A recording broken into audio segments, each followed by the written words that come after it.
Hello, everybody. Welcome back. It is the second to last week of CMSA's League, and we have a special guest caster today. Austin, how are you? Hello, hello. How is everyone doing? Your in-game username is Top Twink, right? Yes, it is. Top Twink, Dumpster Twink, Twink Glitter. I've changed it a few times. All the twinks. And Yes. that clip that we had of you, was that last week or was that the week before? Or how long ago was that? I have no idea what you're talking about. Uh-huh, That yeah. was a completely different person.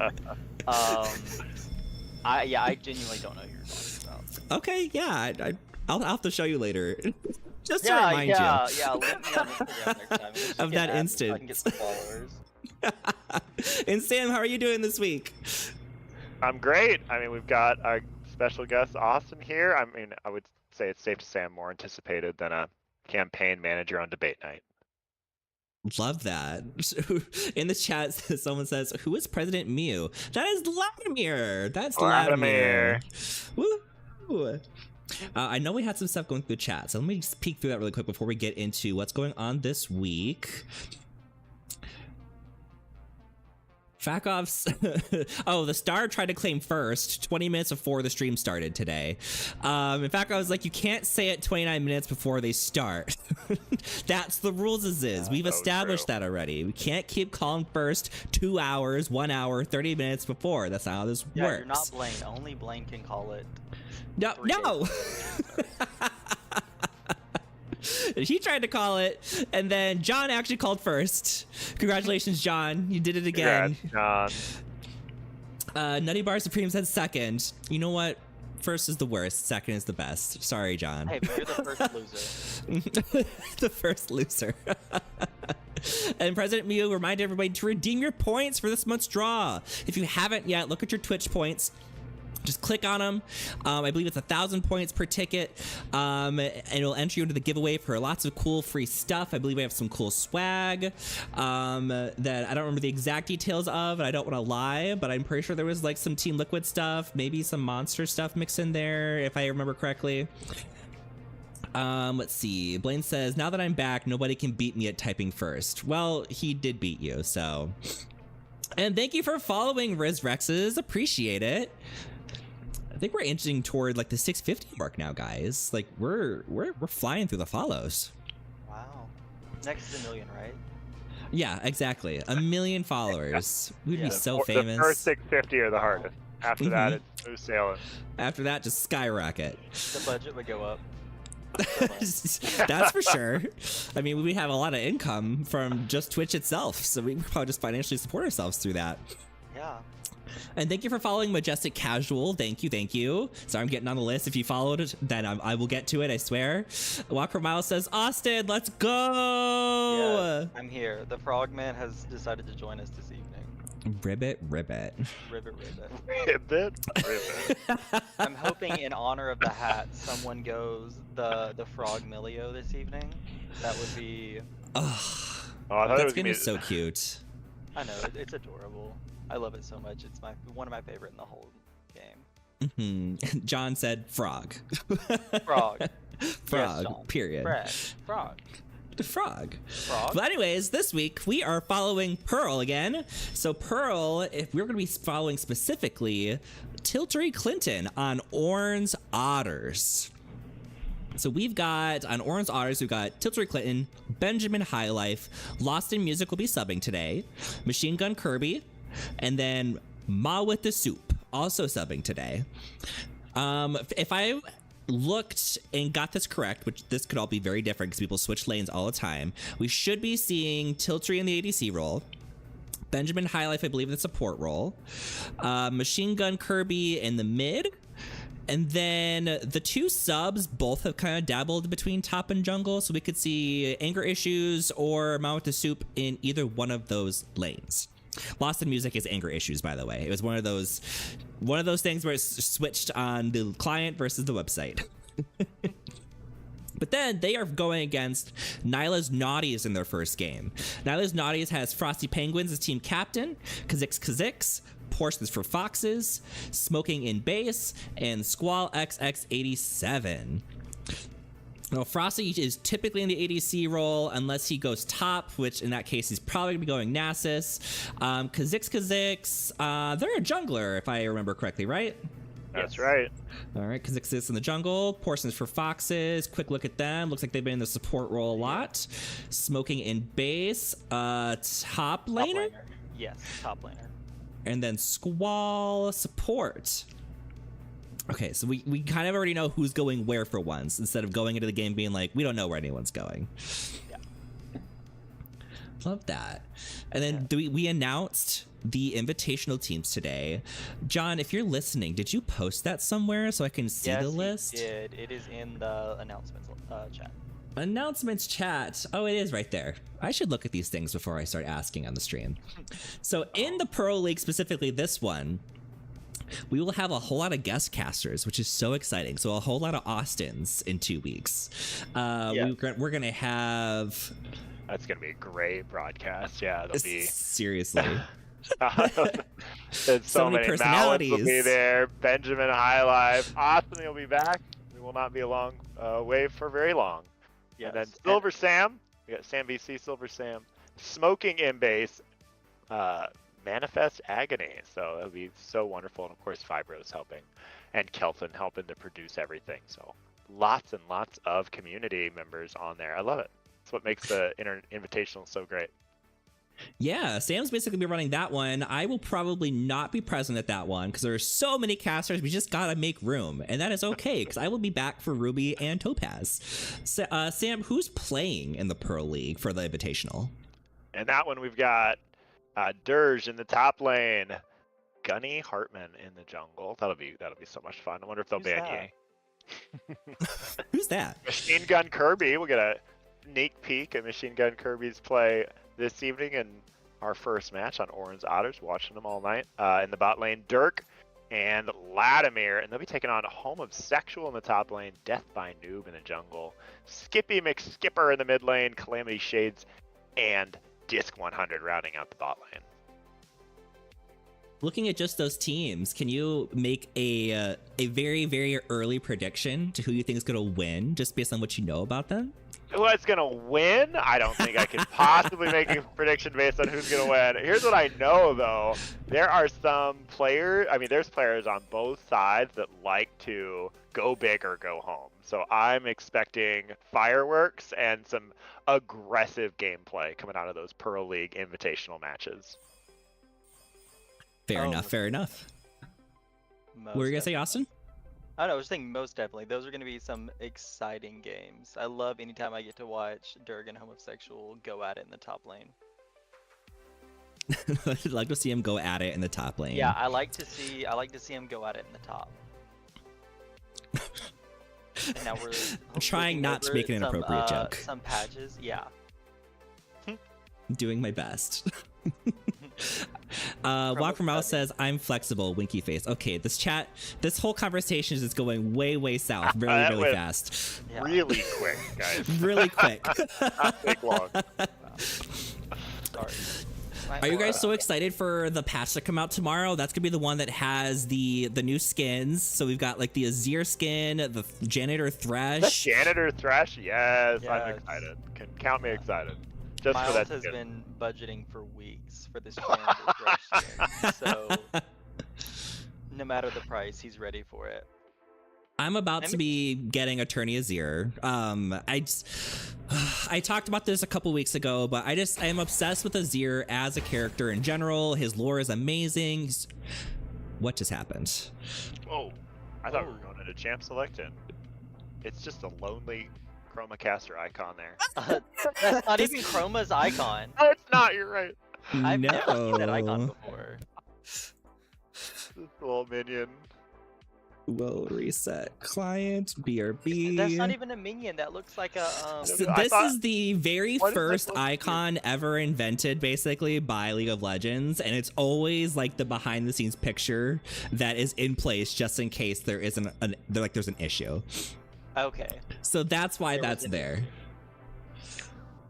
And I'm looking at the stream, and like the graphic where someone follows us is like frozen on the screen, like it's the unicorn is exploding actively. Or maybe it's always there, but the screen cap covers it. Maybe. Yeah. Who is that? Who got the super exploding subscription follow? Last Whoever person to that was? follow broke our unicorn. Yeah. Thank you. They was just very excited. Miles said, I want it. I want him viscerally, vehemently, talking about the janitor Thresh skin. I But think he's why? excited about the Thresh skin. Miles loves Thresh. Like, a lot. Like, to the point where he plays him jungle, he plays him top lane, he'll play him mid lane, he'll play him ADC, he'll play him support, and he'll play him like a guitar. Just any way that you can play Thresh, Miles will do. Oh my gosh.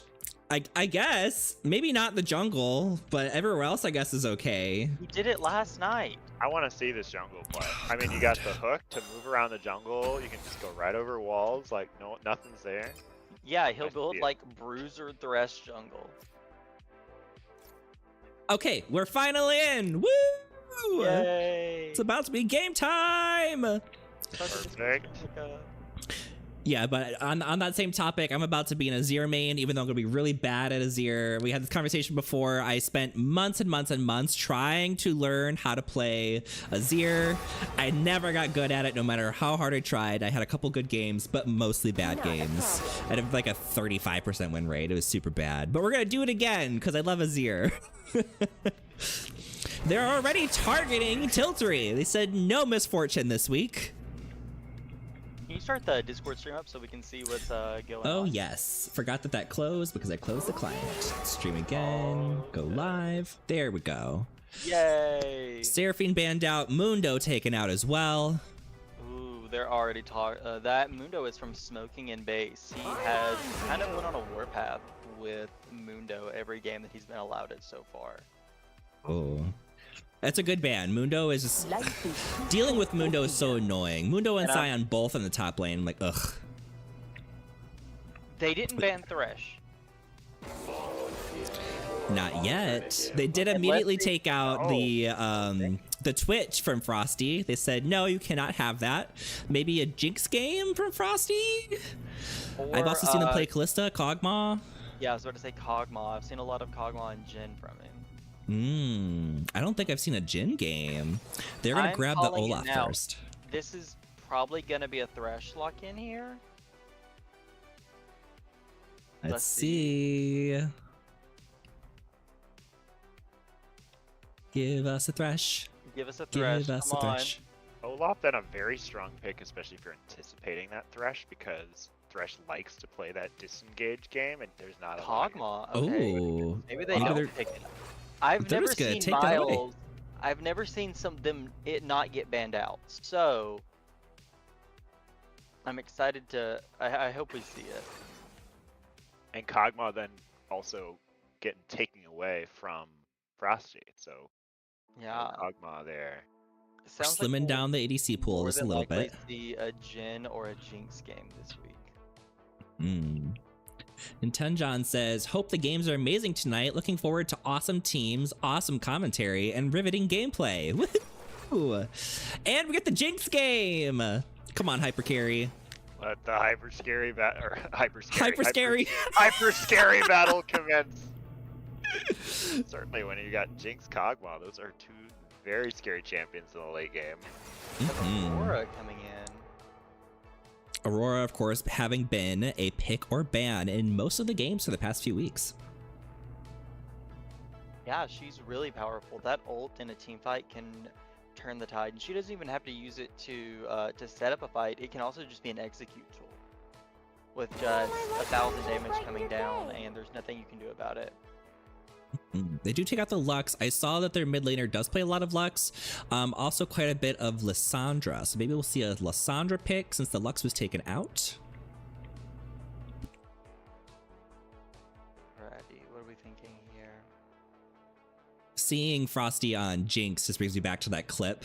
The most successful clip we've ever had on CMSA, and I'm talking like 10,000 views on social media, was when Jinx was just laying it down on Sejuani, and I was just like, give her a kill, do it, Do it.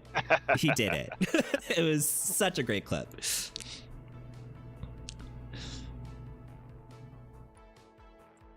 Jogon says Austin with his best Rain Shepherd Melio cosplay.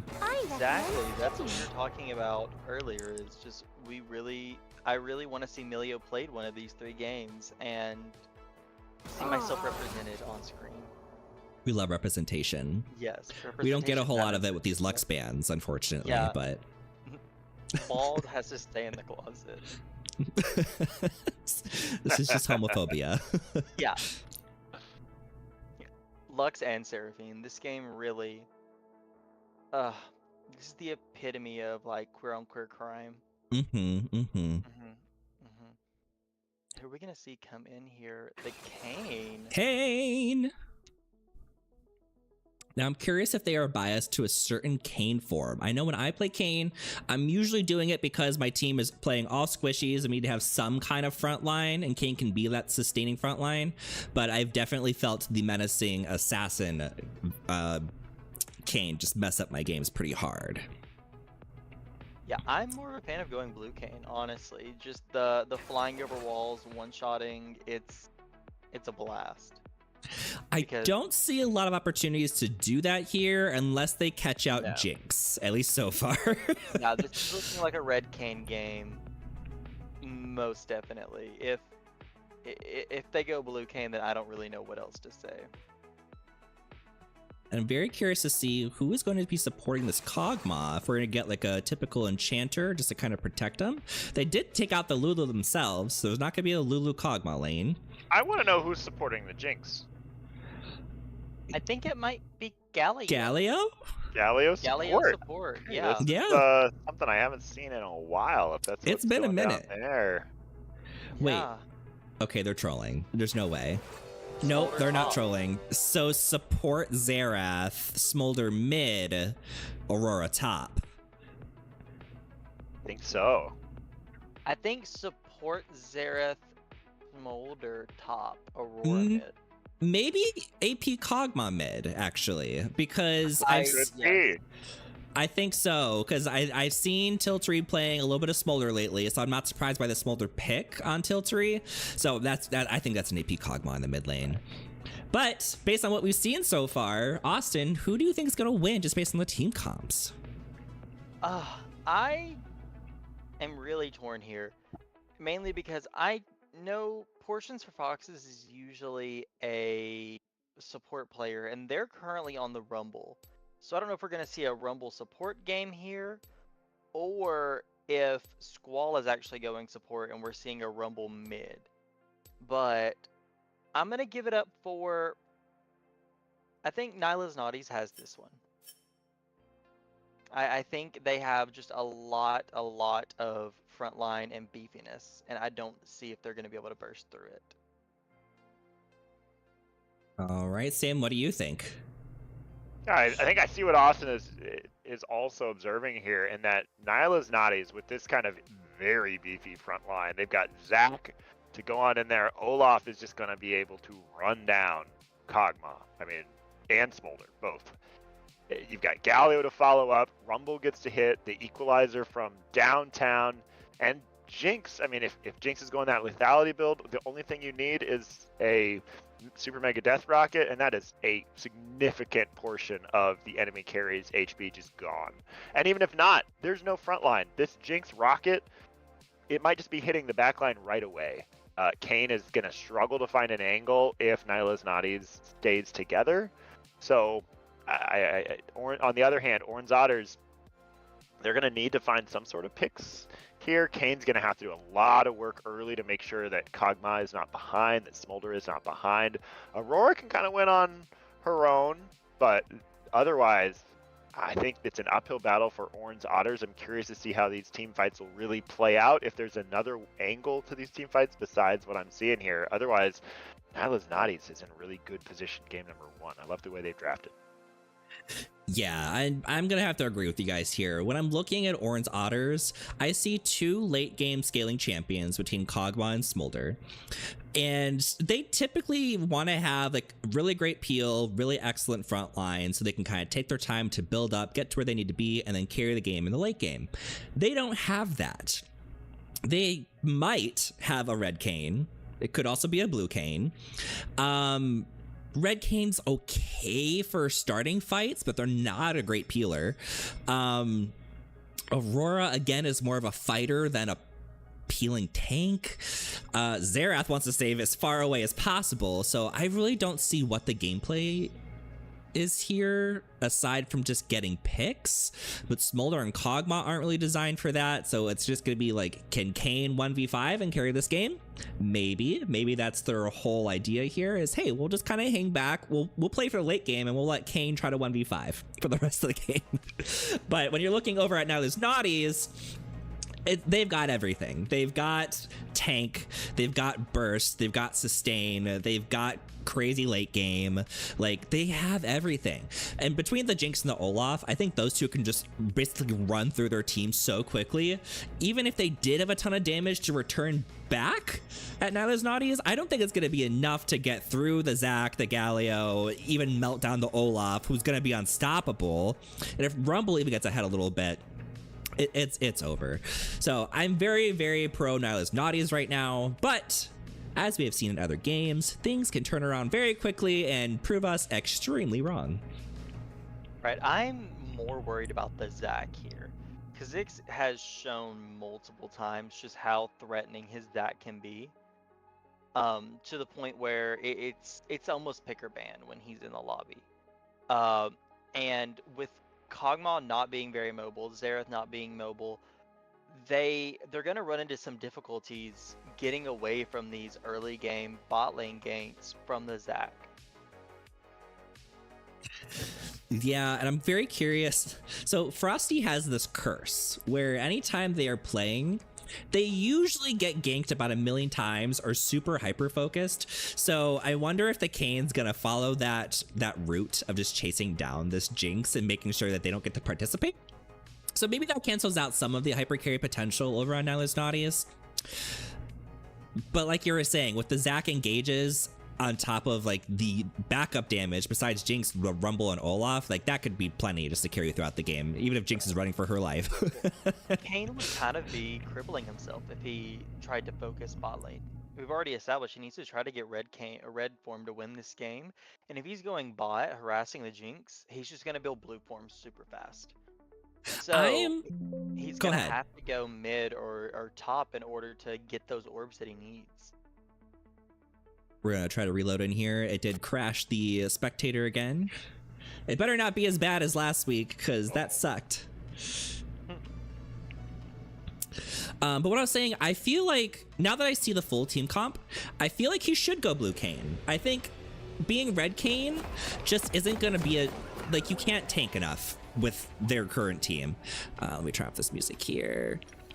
Yeah, you just can't tank enough right now with the red Kayn to be able to peel or like start fights for the most part. So I honestly just want him to kill somebody. If you're going to be here, you might as well take someone with you. Right. I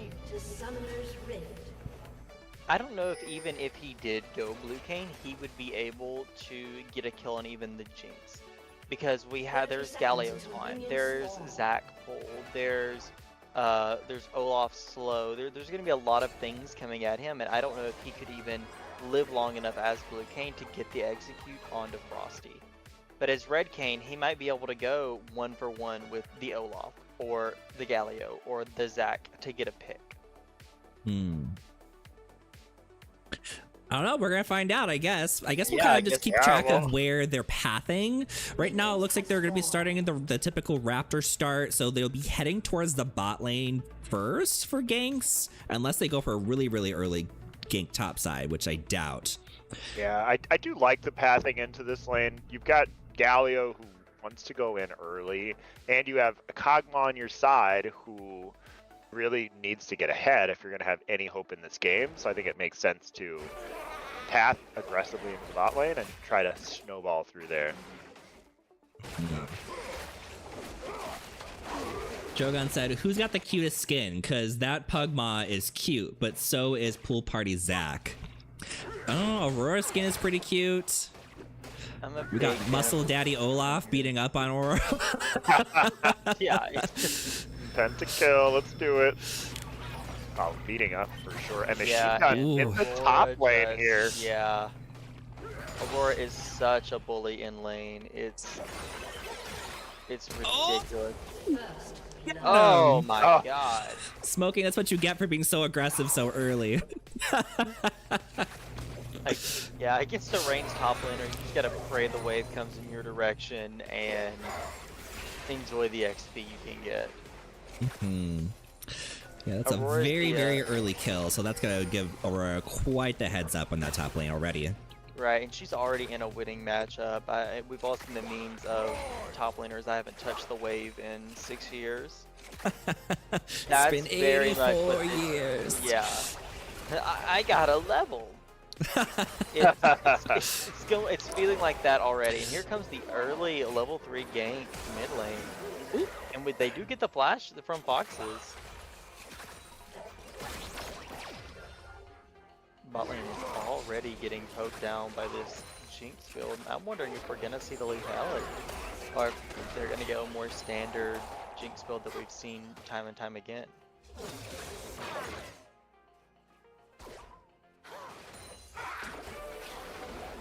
I think Collector is like a really great start in general for just about any ADC right now. Like, it just gives so many great stats.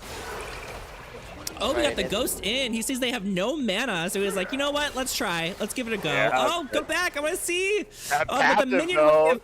Oh, he's going hard. The Conqueror procs. And Tiffany goes with the combo down.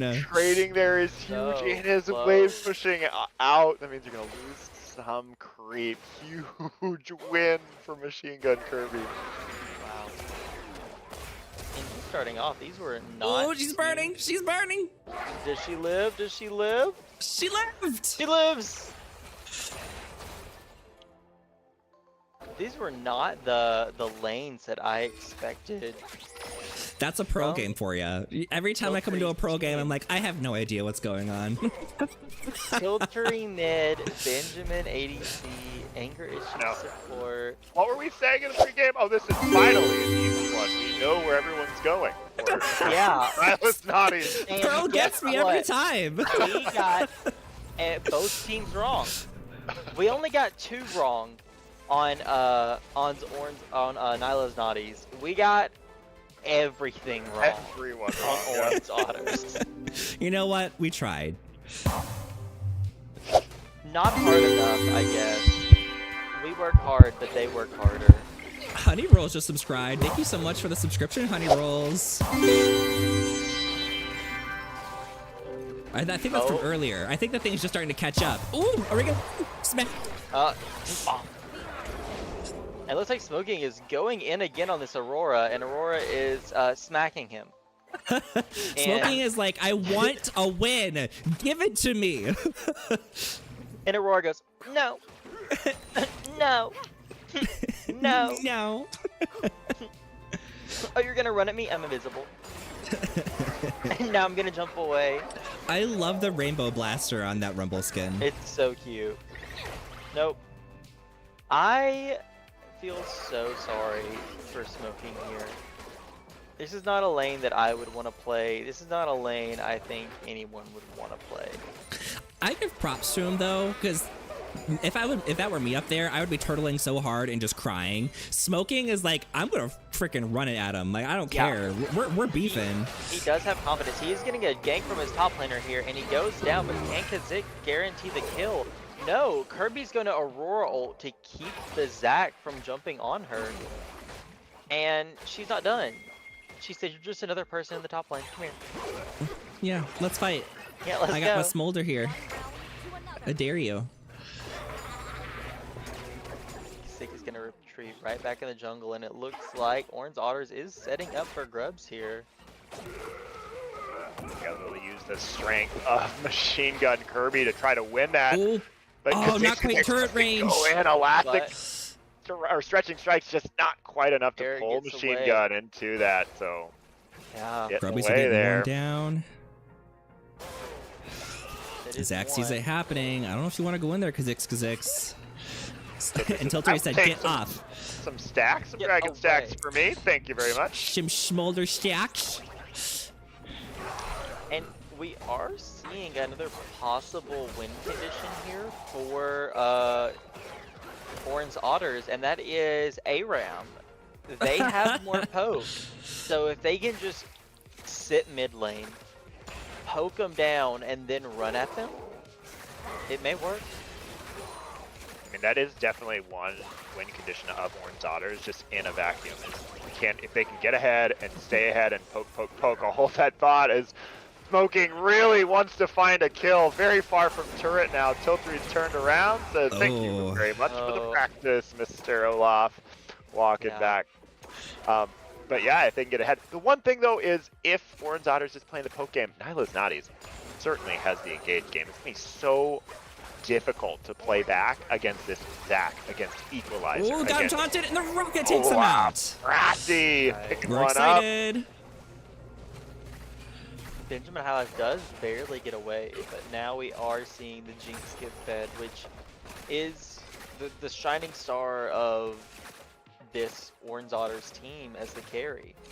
Yeah, I mean, with Olaf being tanked so hard, she's got to be the carry. Yeah. Poor Smoking and Baze. They're just getting bullied. Yeah, I think this could be considered cyberbullying. Yeah. You know what? Let's make a report. I'm going to start typing it up right now. Yeah, report Machine Gun Kirby for cyberbullying. Said maybe let's give up that dragon for a second. Maybe take a pick off before we go back to it.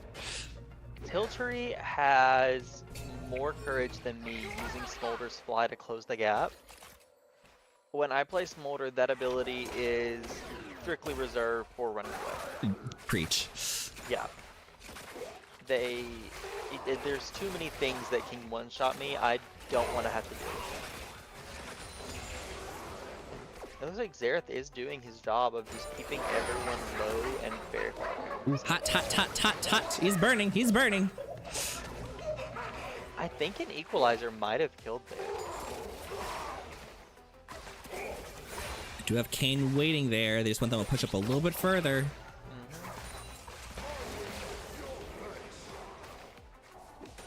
My wings, your face. I don't know, Kane's wasting a lot of time waiting for this gank. Yeah, and from the play top earlier, Tiltry has gotten really far behind mid lane, a whole level 30 CS down. Now in Smolder, that CS is kind of everything. I don't know if they fought enough to be equal in stack. Actually, can we get a stack check on the Smolder? Absolutely. We got Smolder at 49 stacks. Alright, so yeah, they are a little bit behind for where they should King be. got a little impatient. He's like, okay, I'll gank now that they're under the turret. And then go about my business. Yes.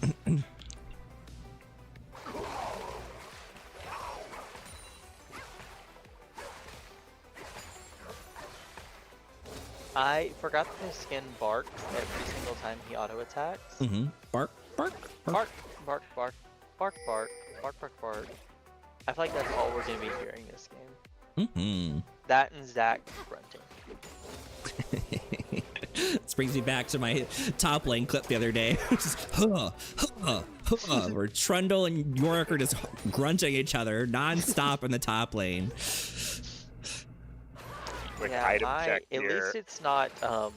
There's one specific Kale skin that just she's so loud and constantly talks. Is that I the? don't. Is it like the Riot one where that's what it the is, sirens Riot. go off and then Yes. she's very vocal? Yeah. We're fighting for these grubbies. Team's I going don't vocal know here if though the over fight this we wanna cross here. have with Kirby here, yeah. Ooh, the Death Rocket is skinny. It misses. Alio Galio. following up though. Oh, it's Smoking gets the shutdown on Kirby.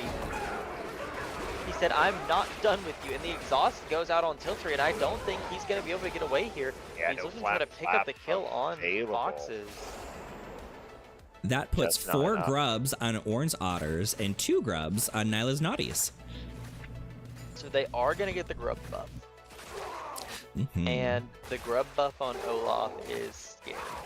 Well, the grub buff is on the other side. It's on the other team. Orange I'm Otters. very Orange dyslexic. Otters has it, and we did also get a shutdown onto this Olaf, so a little bit of breathing room. For smoking Yeah, and that's what they base here. needed hardcore. I mean, we did give 2 kills to Galio, which is not ideal as far as who we want the kills to go to, but getting the shutdown on the Olaf is massive. He just grabbed the Stride Breaker, so now no one's gonna be able to get away from him, especially once he has boots. Yeah, Stride Breaker now completed for Olaf. Collector completed for that Jinx. All right, time to collect. Aurora. So, and we've got someone coming real close to that 5% mark here. Just a few more of those rockets into Benjamin Highlife, and that will be a Collector collecting.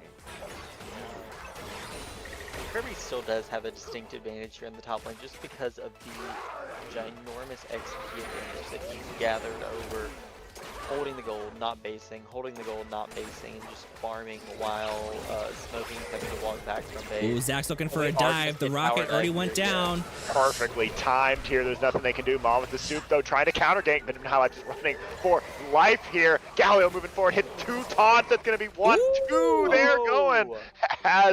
But Mod with the soup does end up going down. Smoking with base on the other side picks up Aurora. Now they're trying to turn this fight around. As Fortune for Fox is just walking away, but Kha'Zix going back into that back line. Has nothing to elastic, or nothing to grab back into. It's Give me that smolder. using that ultimate to dodge. Fortune for Fox is going forward. Equalizer comes down. Hotbuck can't get on top of it. Only the passive able to run away.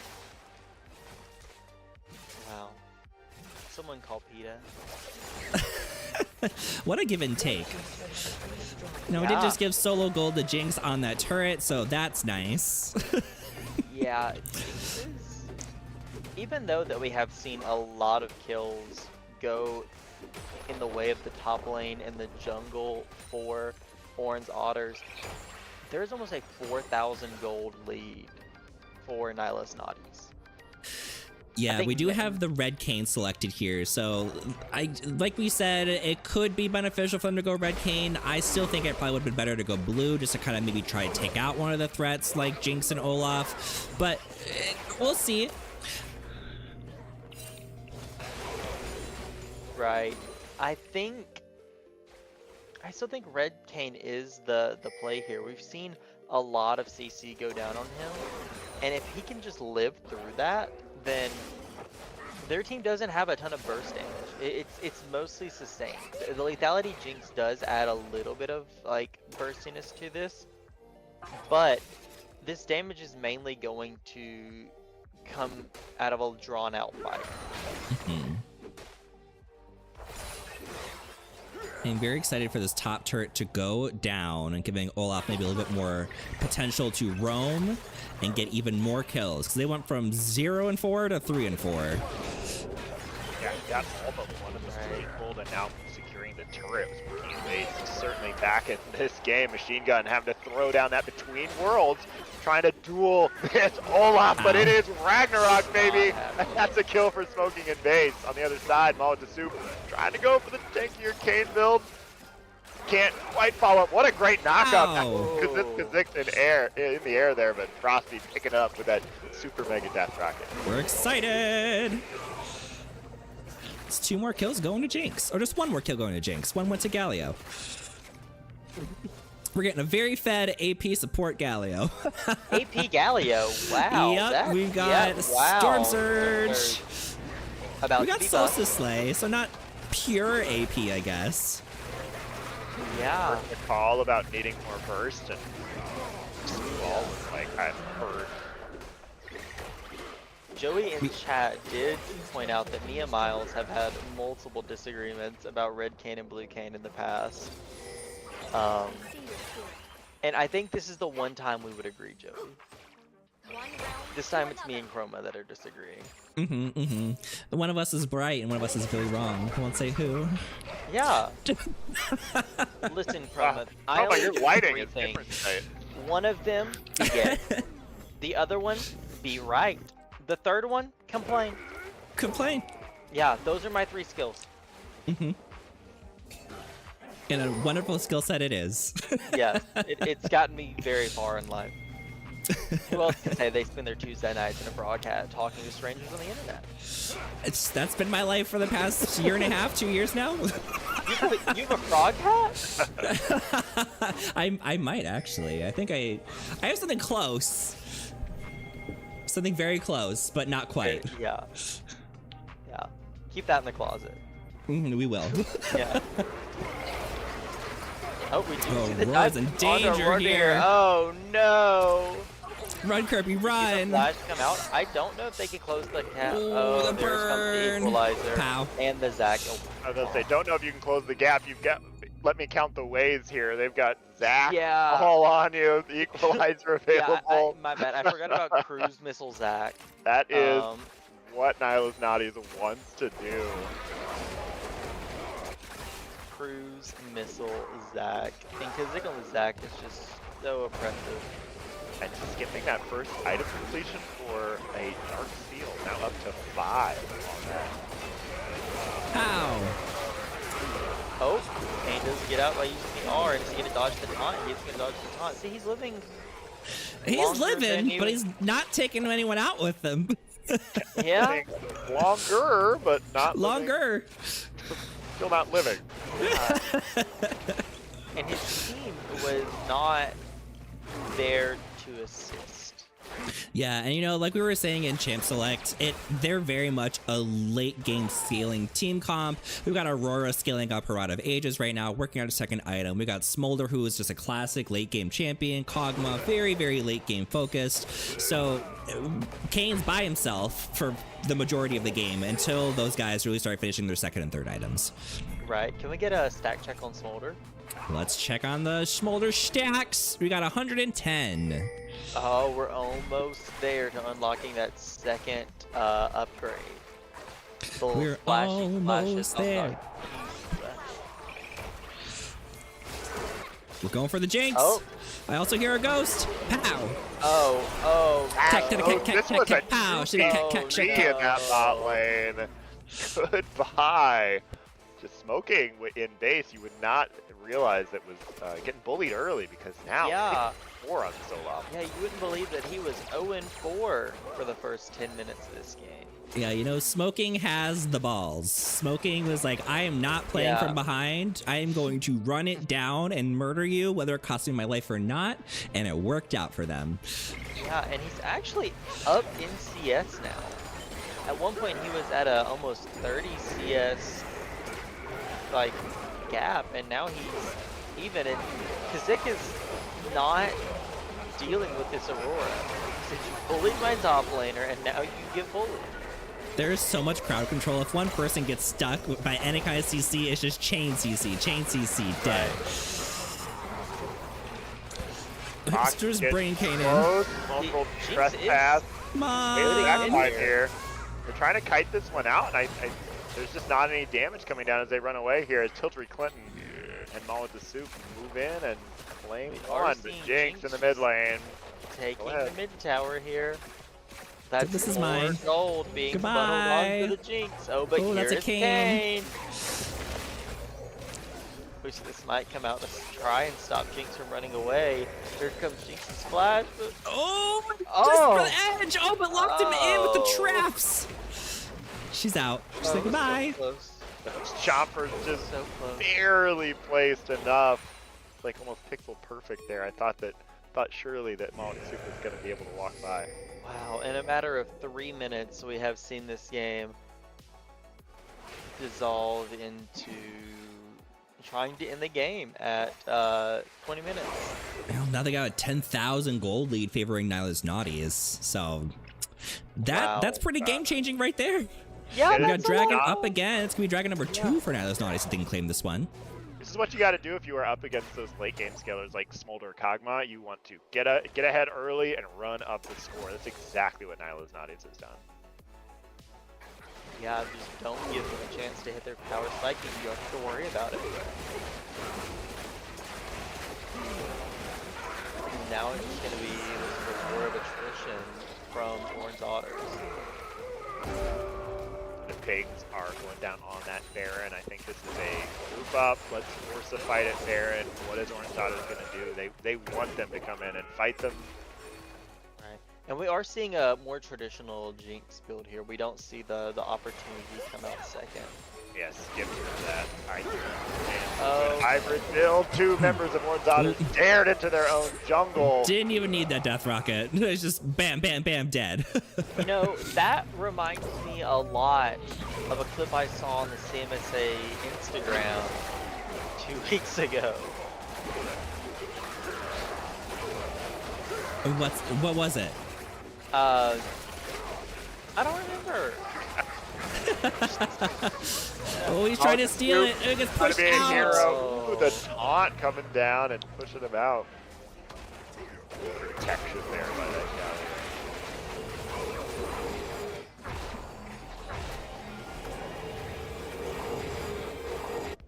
Let's check C. Smolder's at 141. We're not quite close to having that execute yet, and they're gonna need it real soon if they want to have a chance at turning this game around. I would be just funneling the gold onto the Smolder at this point instead of the Kog'Maw.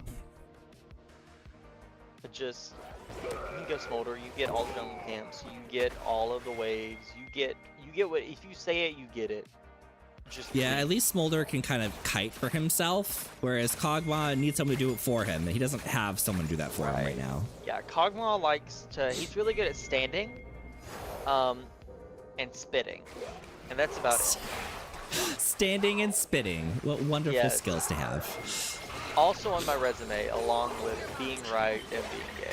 Oh, Jesus Christ. You're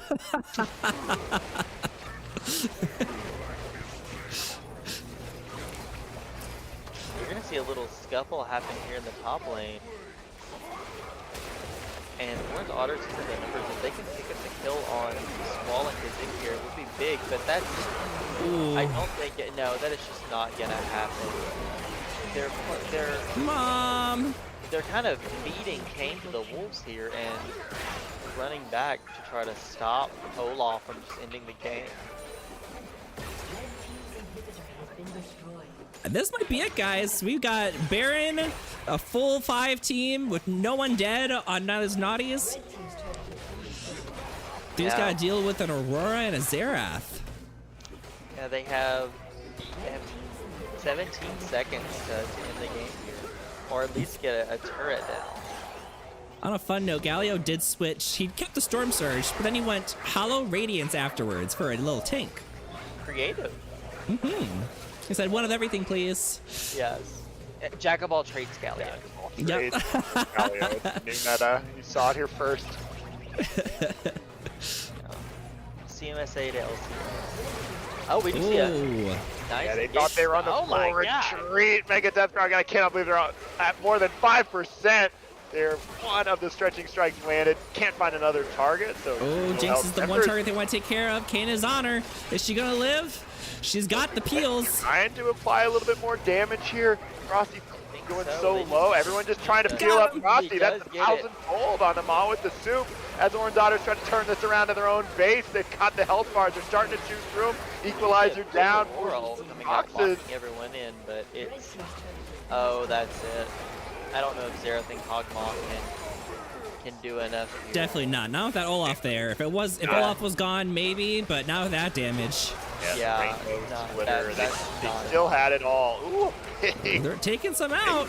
Burst here. They're locking down the carries, but minions do some of the damage. Pad them KDAs. Pad those KDAs. And the game goes to Nyla's Naughties. Nice. What a fun game. That was so chaotic. Top lane was a real 180 there for a minute. Yeah. Well, based on what we saw, Austin, who do you think was MVP for the game? I'm gonna give it to. I have two. I want to give it to Smoking and Base's mental health because mine would not have recovered from that. I would have just sat under the tower, accepted that I lost lane, and been gracious for any farm I was given. But I feel like Kazik on the Zac really impacted every single lane and getting them ahead. Like Olaf would have never turned it around if it wasn't for Kazik feeding him that shutdown. He helped Jinx get ahead with the tower dives. I think Kazik played a big role in that team. So you're saying smoking and base and Kha'Zix? Yes. Okay, and Sam, what do you think?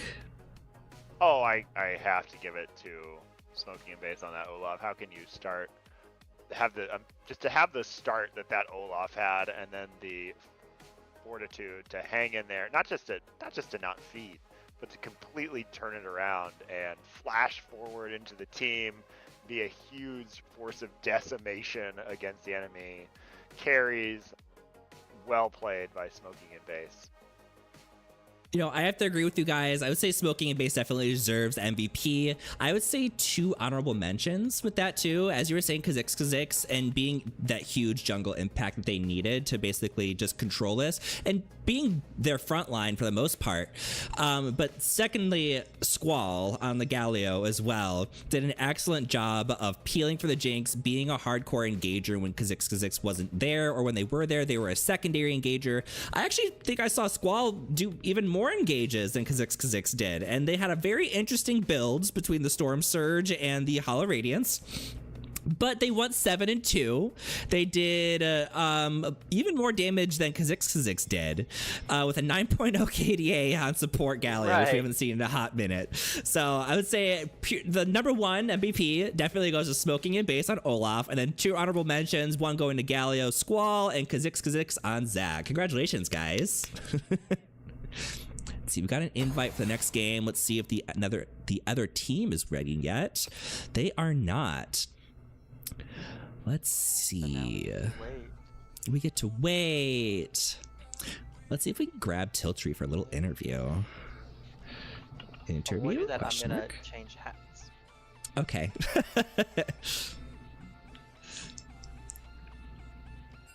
Riley's Dream said, I don't think I've ever seen a blue cane since he released. Really? I've seen so many blue canes. Almost never the red one, actually. I'm like the only person who goes the red one that I've seen. I agree. I can't remember the last time I've seen a red cane. It's almost always blue.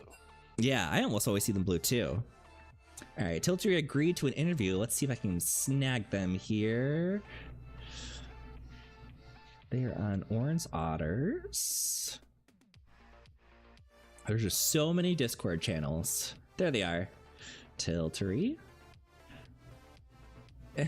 Scoot up. Here we go. Hello, Tiltree. How are you? Hey, let me. Well, my option to put on speaker is not there because of Discord, but leave my headphones in. You can go ahead and talk. I can kind of hear you.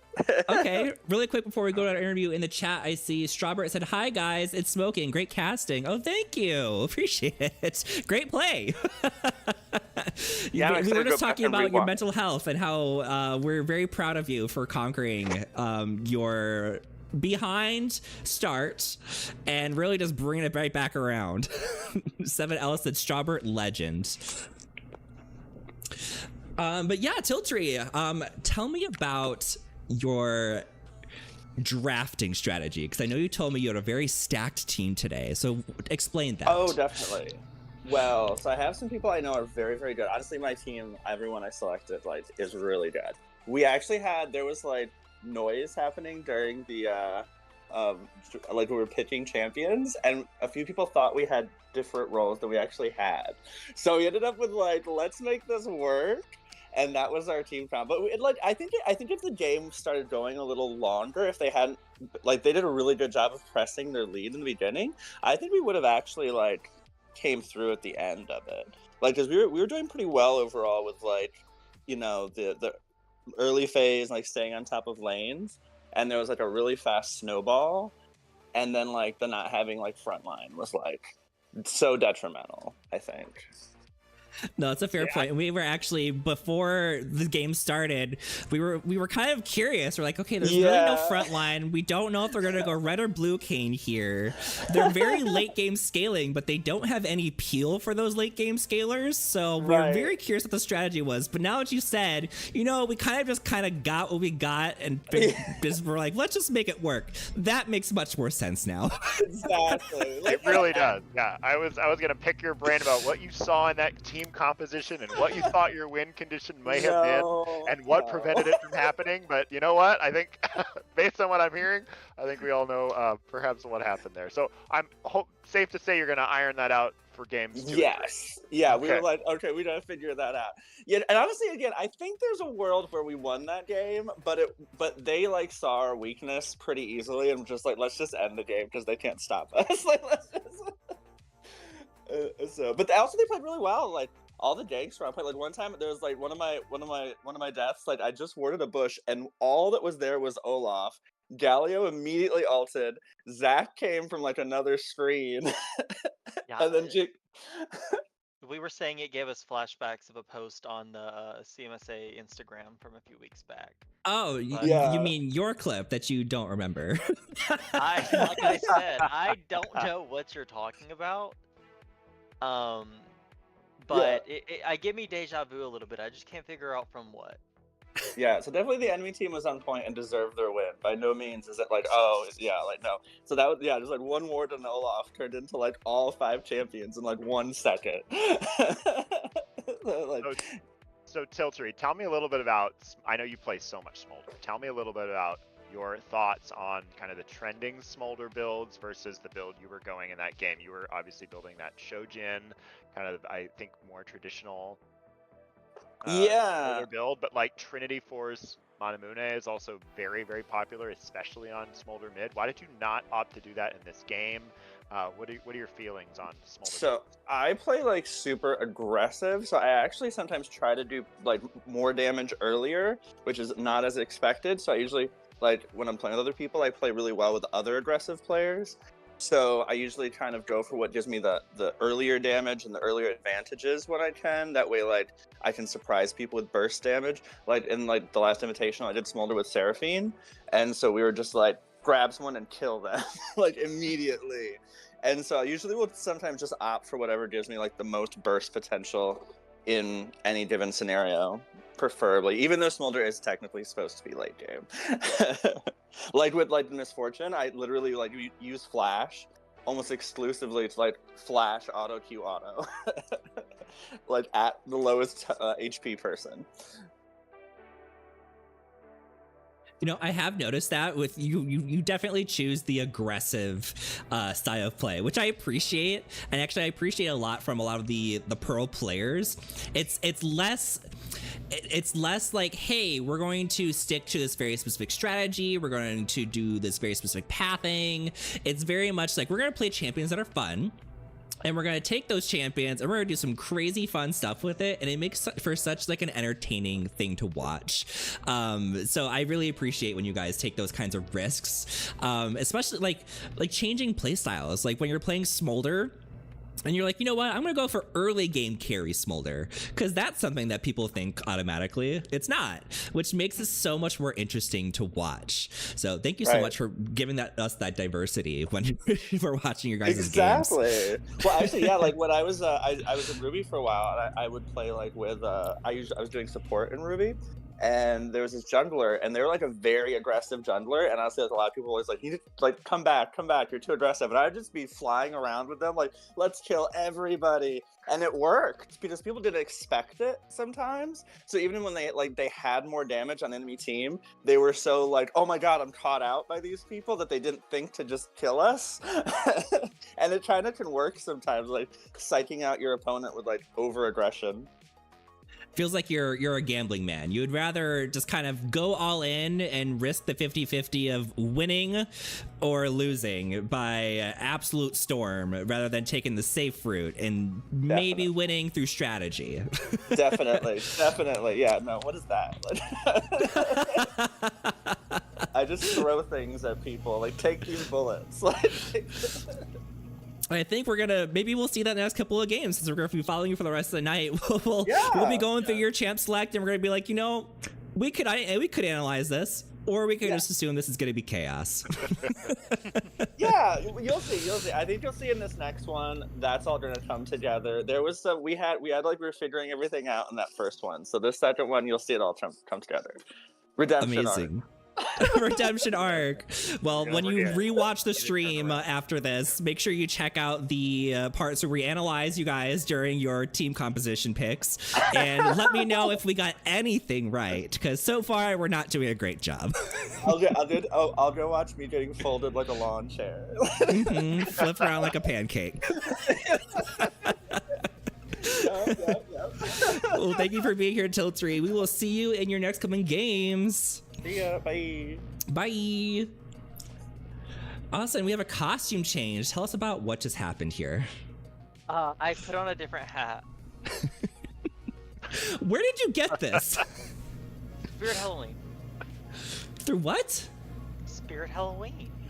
Oh, They- I haven't been in a spirit store in like 4 or 5 years. What? Why?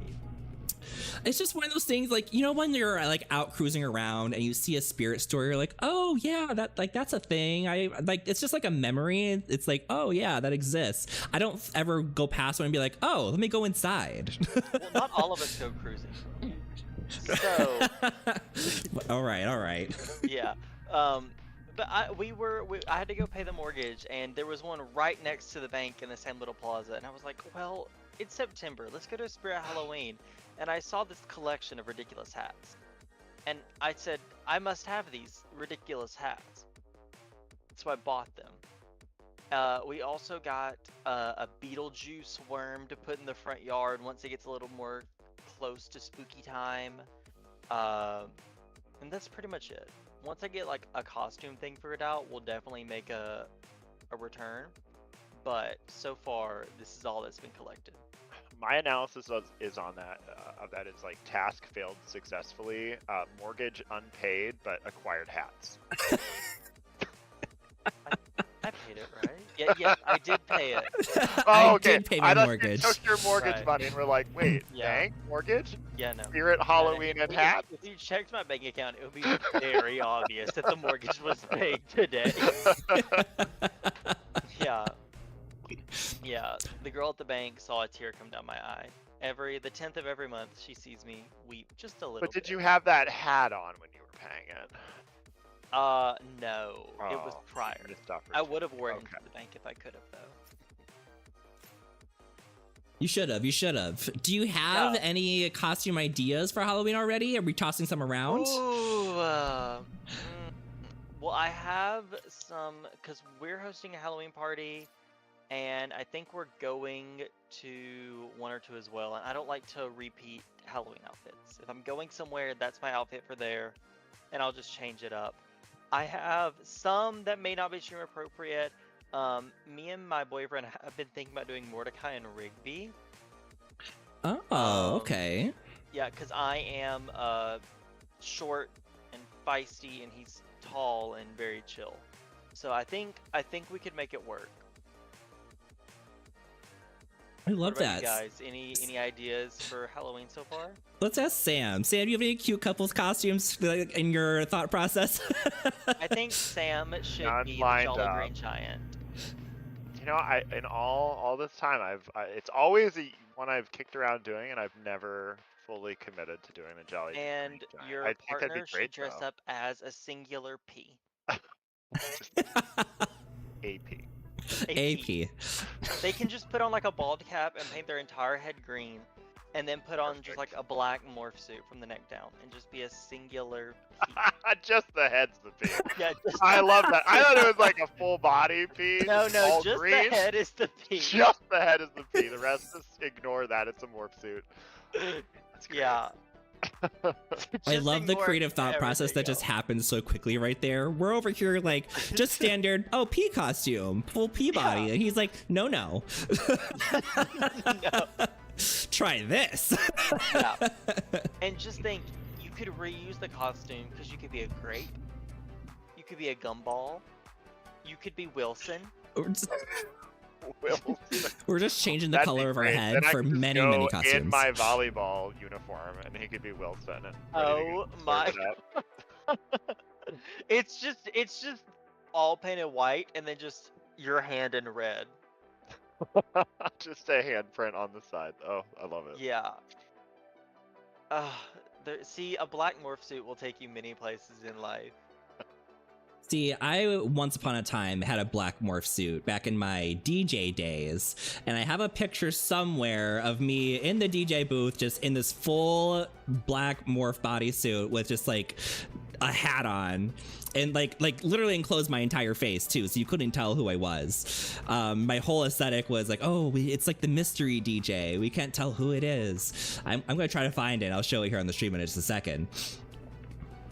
I also have to heat up my coffee since we got some extra time here. It sounds like we should have a Chroma DJ Rave CMSA stream. Chroma DJ Rave's stream in his black morph outfit. Or it sounds like when we do, because I'm in the process of planning a community night that will be Dress to Impress themed, and we should have Chroma DJ in the background while we're playing Dress to Impress. Oh, I actually need to try this Dress to Impress game. Oh, addicting is not the word. It's infected me. Dress to Impress is coronavirus. It's coronavirus. It's bad. Oh, Tony, this is my hat. That is what this rainbow thing is going on. It's just my hat. Let me see if I can add I'm going to add let's see, display capture, my right screen. There, you guys can see it on the screen now. That is me DJing in my black morph suit. Wow. Okay. I was very skinny back then, like very skinny. Wow. Mm-hmm. How did you breathe in that? Is that what the I fan's didn't. for? Yeah, that's what the fan was for. It was because this is like that's got to be so warm. Oh my god. this is like the second floor of a club, so like, and there's like the what's it called? The fog machine was like fogging it like crazy up there, so I was just dying. Yeah, and I love that fan did not belong there. Nope, not at all. You put that there. I definitely put that there. And we're like, Well, fun fact, I was also the manager for this club at the time, so I could do whatever I wanted. I could bring everything up there if I wanted to. It was mine. Chroma, this whole time I thought, oh, this club like hired you to DJ it. No, you hired yourself. I hired myself. Cronus said, it looks like I won! Yay, congratulations for me winning. I was hosting the contest, but it's fine. Yeah, we are so proud of I. So proud of I. I'm here with my biggest fan. Mm-hmm. My biggest fan and my biggest fan, like the one in the background.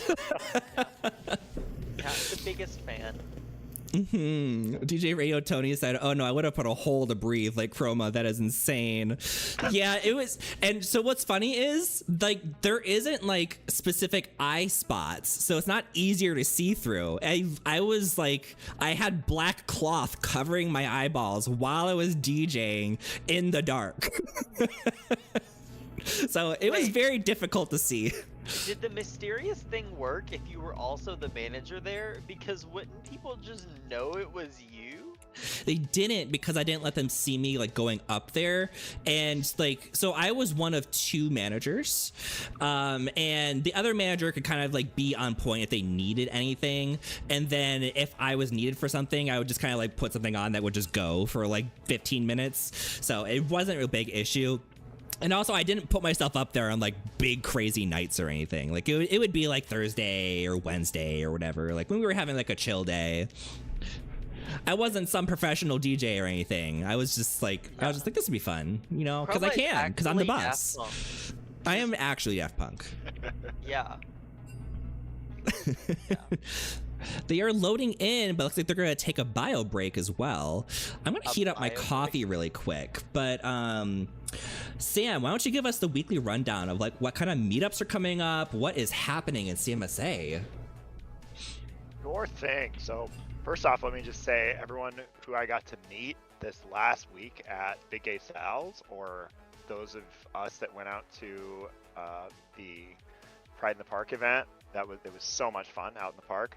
So it was just awesome to get to see everyone, to meet everyone, play board games over at Big Gay Sal's. What a great place. I mean, just really neat. I got to play strategy games. I got to play like those fun games, and then at Six Flags, I stood in line for the new ride, Sky Striker, and it started to go, and it's a pendulum ride, so it'd go back and forth, and it's supposed to go higher and higher and higher, and it just didn't. And we were next up, and it started going, and it just kept going, and it never got higher, and then it just kept going, and it never got higher. And I turned to my group, and I'm like, wouldn't it be weird if it just like never got any higher the rest of the night? And then it got stuck, and so they closed down the ride, or they announced all of us waiting in line to, that the ride is experiencing typical delays and please leave. And I just walked away, and I watched as gravity slowly but surely made this ride stop. I mean, I don't even know how long those poor folks were on the ride for, but it just kept on going. So I did not get the opportunity to ride Sky Striker at the event, but I did get to ride a lot of other great things, and luckily no other major technical difficulties. So, but you asked me what was coming up. So next month we're going to be at North End, and for a North End event, I'm not sure what the date is. Let me check here. So it's at 7:30 October 4th, Friday, October the 4th. So at North End. So please, love to see you there. And other than that, there's invitationals on the horizon. There's the competitive team being formed on the horizon. And I guess the biggest deadline to hit is redeem your tickets. There's a drawing happening on I think the drawing is the 16th. And the final day to enter is the 15th. So if you've got any channel points, now's your chance. Purchase an entry ticket, and you can win a Monster Energy custom PC gaming kit. The kit includes a mechanical gaming keyboard and a gaming mouse. So please use those channel tickets, and hopefully you win. Good luck. You can enter an unlimited number of times too, with what I'm reading. Ooh, I low-key kind of want to win so I can give it to a friend as a gift. As much as I would love to have that for myself, I just invested in a new keyboard, and I like my mouse, and they match. So I'm like, I don't know if I want to replace it, but that would be really cool to still win. I have never won a contest. Any kind of raffle, never won. I just have that kind of luck. So it's not going to go to me, most likely, but... Or you could sell it to whoever came in second place. Sell it? No. I'd maybe give it to someone in second place. I pass it on. I bestoweth upon thou. Yes, I bestoweth. I wish I could just speak like that all the time. Genuinely. Imagine coming across somebody who just always spoke like that, but also seemed like a normal person. Because, you come across some people who are obviously weird, and then they also speak like that, and it's okay, maybe you're a bit much. But imagine a very normal appearing person just speaking like that all the time. That would be very, very niche, but also very interesting to encounter. I had an English professor that spoke just like that. He was definitely not a normal person. I want your English professor. He was very interesting. Very, very interesting, unique individual. And I feel like you have to teach English at an art school. I don't know what he did prior to, because all the professors where I went to college, they were some type of working artist before working there, so they could teach their students, hey, I made money off of it, you can too. I don't know what this man did, unless he just performed Shakespeare constantly and just never it's this is how I pay my bills when I'm not here, so I have to method act even when I'm in class. Changes. I was just updating the team names. We're going to be having Kaisa's Kittens versus Orange Otters for the second game. I think they're still finishing up their bio break, but I did see the last person just join in, so just in case we get in there really quick. My quick spiel about CMSA before we go into who's facing who and who we might see. CMSA stands for the Chicago Metropolitan Sports Association. We are the largest LGBTQ plus sports nonprofit in the Midwest, and in 2018 we expanded to include eSports. We have active eSports leagues for Fortnite, Overwatch, League of Legends, Dead by Daylight, Dungeons & Dragons, now Valorant. We've got competitive competitive teams coming up. We've got community nights, such as like the event over at Six Flags. We have events at local nightclubs in Chicago every once in a while. Like, we're always doing something fun. So if you aren't already part of our community, make sure you join CMSA and our Discord, CMSA eSports, or check out our website, CMSA eSports, where you can check out basically all of the leagues that are available and our calendar of events. Everything is there and available for you to check out. And now let's see who we're going up against. So we've got Kaisa's Kittens, which, just looking at the team comps on the screen, I see Jaybird 98, Shrimp Wheels, Calamity Shades, Italian Sausage, and Queen of Darkness 1. I need some friend requests here. Add. There we go. Everyone be my friend. And let's see. So on Kaisa's Kittens, Calamity Shades. Quick look here. Shades They can go anywhere. any They role. did play Yeah. ADC last week, so maybe they'll be back on the ADC. Queen of Darkness last week was also an ADC. Both of them played a lot of Misfortune. Shrimp on Wheels was in the jungle. We had an Evelyn game, Lilia, and Sejuani. And then Jaybird and Italian Sausage are subbing. But let's see. Jaybird has some mid lane games from last week, and Italian Sausage has... looks like some top lane, maybe jungle. I see a Hecarim, so unless they went Hecarim top, they went Hecarim, Mundo, and Alawi last week. What I'm gonna put in my bets here that we're going to see Italian top or Shades. That's my mix-up. I don't know if we were gonna see the Shades top or Italian top, but I think it'll probably be Italian top, Shades jungle, Jaybird mid, Megan ADC, and Shrimp support. I may be wrong. Shrimp might throw me for a loop and go back into the jungle. We do see the Thresh ban come through. First thing. Yeah, telling Mawuzu we're not going to play Thresh jungle against us. There's a Hui ban hitting Jaybird, who loves playing Hui mid. Homophobic Lux ban! We see the ball ban. They're just targeting Eric. There's a Vigar ban going at, I believe, Jaybird again, and also Shrimp Wheels. And then Malzahar, which I think is mainly played by Eric again. And the MF, which hits Shades and Megan. I think like 3 or 4 of the players in this set play a lot of Misfortune. Like even Tiltry plays Misfortune, so they were like, you know what? Let's just not let her be in this game. Right. MF is just honestly really good right now. The Bloodthirster Essence Reaver build, she just sustains and has infinite health and infinite mana, and only backs when she wants to, and not when you want her to.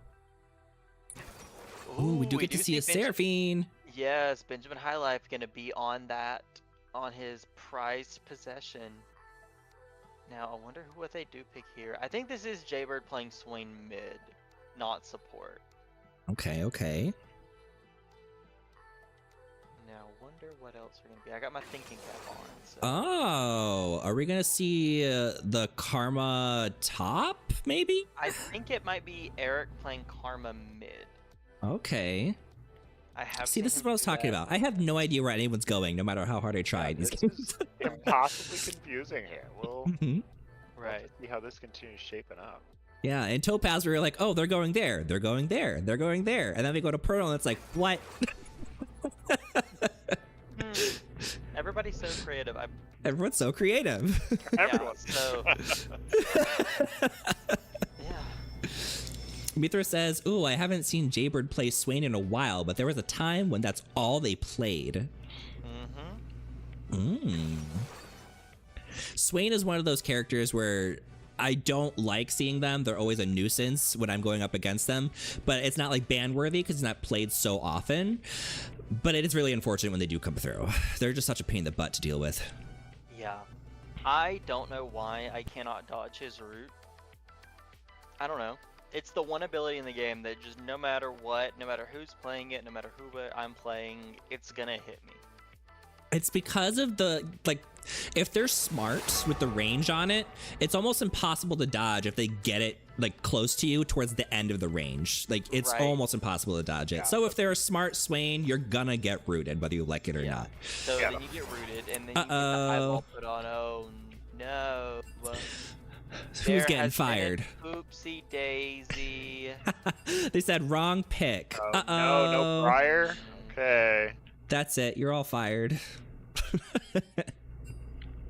It's okay. We got time. We got through the first game really quick.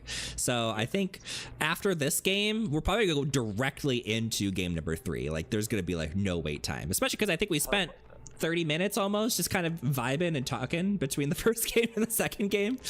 Well, it's good that we have the gift of gab and we can just talk. Gab. Yeah. Or as the youngins like to say, yapping. Oh, Yapping. certainly. Whoa, wait. How did this happen? I think it's glitching. This would be the cool. I wish they clicked the resume button. Is that a thing? Is there? No, it is absolutely not.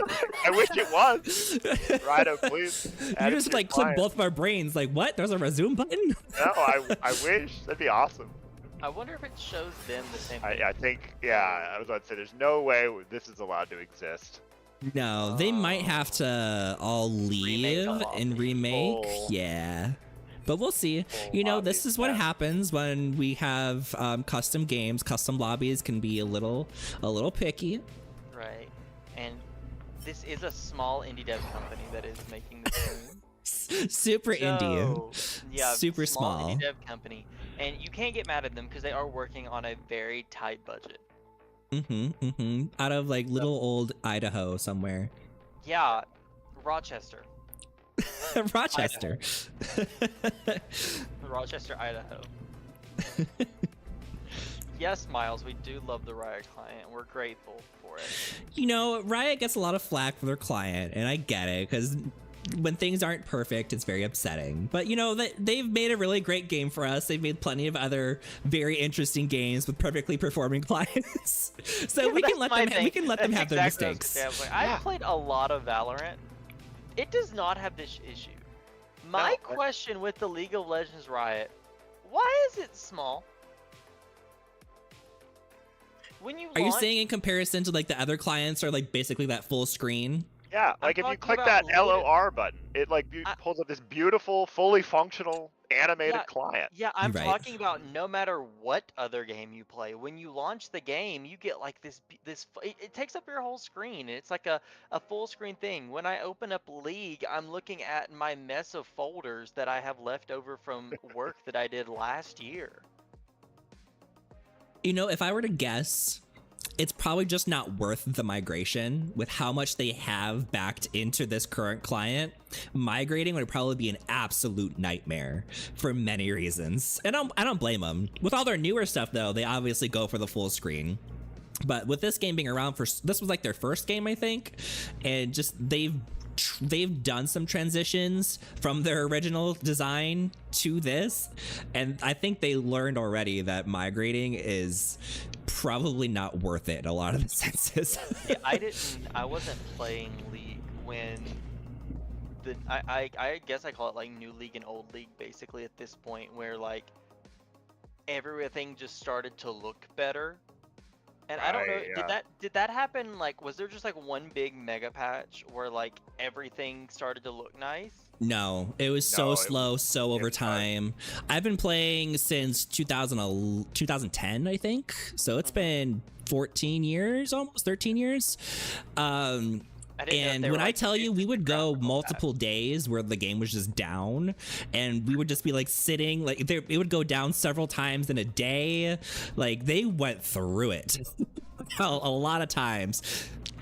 Yeah, it was wild back then, and then I remember when they started rolling out like the visual like updates to every champion in the game, and every patch a few champions would get like new models, and you had this weird moment where like half the models in the game were inked.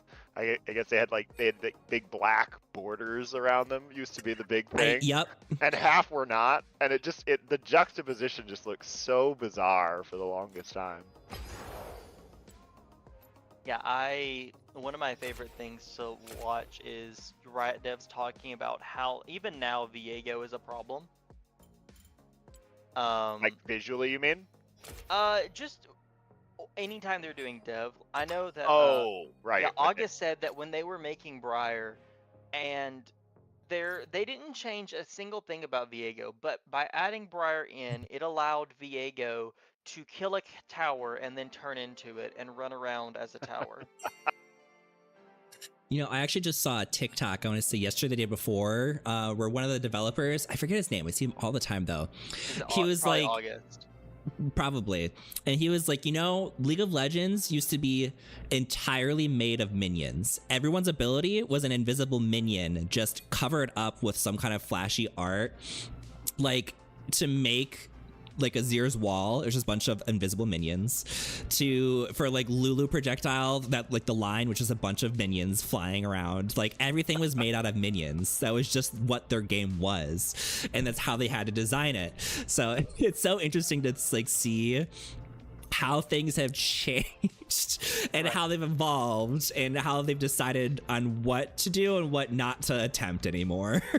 I saw him talking about the same thing, but with Warwick's passive, the blood trails. When they originally designed that, they didn't have a way to really do that, so they just hid a million invisible Teemos all over the map, and they would make the blood trail. These invisible Teemos with an animation over them. I believe it. I believe it. I really want to take some more game development courses just so I can understand what's going on behind the scenes a little bit. I will be taking them next year, so I'm very excited. Actually, maybe next semester, specifically in Unreal Engine and game mechanics. So maybe I'll have an idea of what's been going on over the past 13, 14 years. Or maybe I'll just learn the new stuff. Who knows? Or maybe when you learn the game mechanics class, you can tell us your insight on balancing. Yeah, that's fair.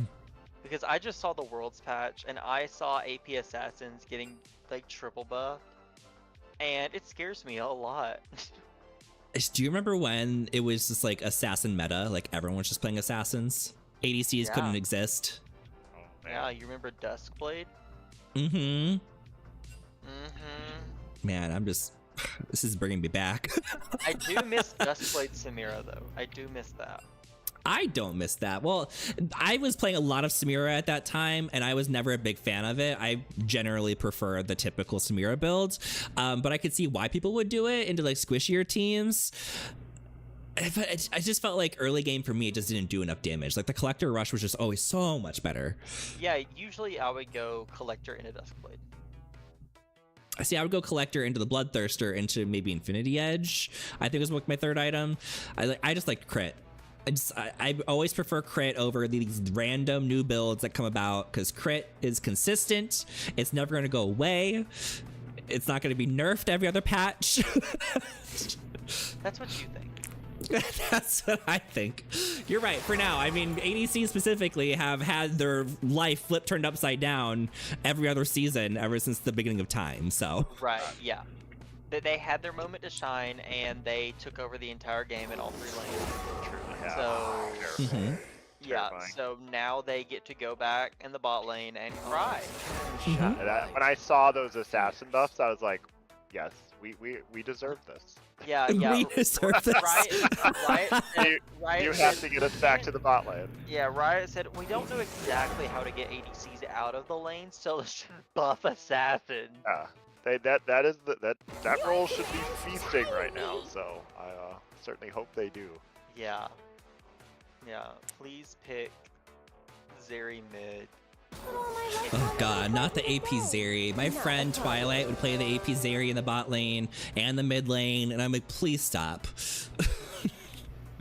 And I've seen AP Zeri exactly one time. It was the game 3 of Clash on the winners bracket, and I thought it was a complete joke, and we got completely steamrolled by this AP Zeri. It hurts. It hurts. I played against a Zeri jungle the other day who was like level 18 at 20 minutes. And she just was uber fed and had like 10 CS per minute. And I was like, wow, good for you. Alright, we've got the Alawi, the Swain, the Seraphine, the Karma. And this should be. Oh, they're should've been swapping up the picks Zaya. here. So this makes sense because Zaya I thought was a very interesting choice against like a Seraphine. Oh wait, they Karma. meant to pick. So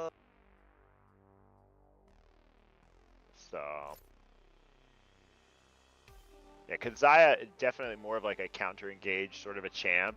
Does and struggles against poke. So when you're only staring at Seraphine Karma, I won't be denied. would make that much sense. We do see No the se Sejuani. Juani. We also see the Briar swapped out with a Gnar. Arnar. Oh no. Arnar. Arr. The Sejuani band coming through. I guess to hit Shades.